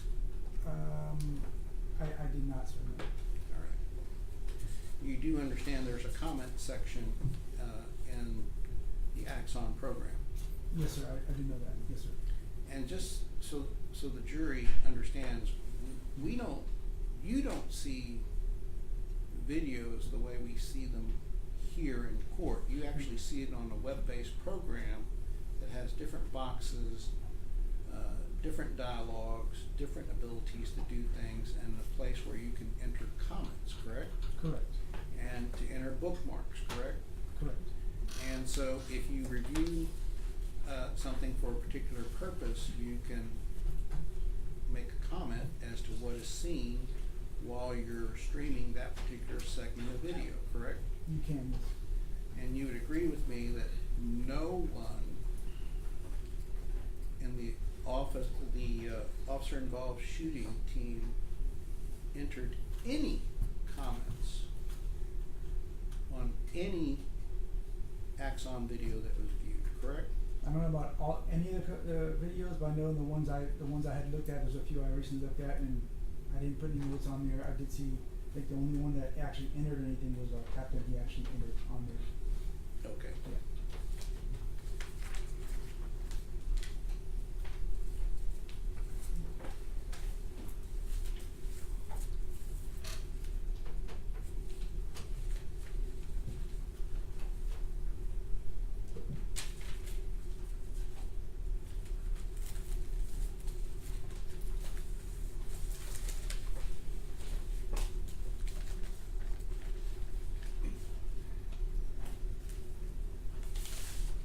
You'd agree with me that given what we saw on the body worn cameras, that Melissa Perez said that she picked up a man needing medical attention, and that was Santos de la Rosa. Yes, sir. And you would agree that the family members told you that they had concern for the safety of that man, correct? I would agree, yes, sir. And you would agree with me that they told you that she had aggressive tendencies, correct? Yes, sir. And you agree with me that they indicated to you that she had prior psychiatric issues with schizophrenia and paranoia? You know, I'm gonna object, it's been asked and answered. I'm connecting it up to what I'm gonna ask. Okay, you got a couple minutes left. All right. And you would agree with me that under those circumstances, it would be unreasonable for police to leave that man in the care of Melissa Perez. You would agree? I would have liked to, they could have explored some ways to maybe possibly get him out, yes. All right.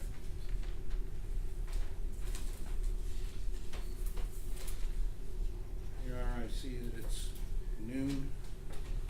All right, members of the jury, it's 12 o'clock. We're going to go ahead and break for the day. Remember the instructions I've given you. They're going to apply till the end of the trial. See you tomorrow at 10:30 a.m. All right.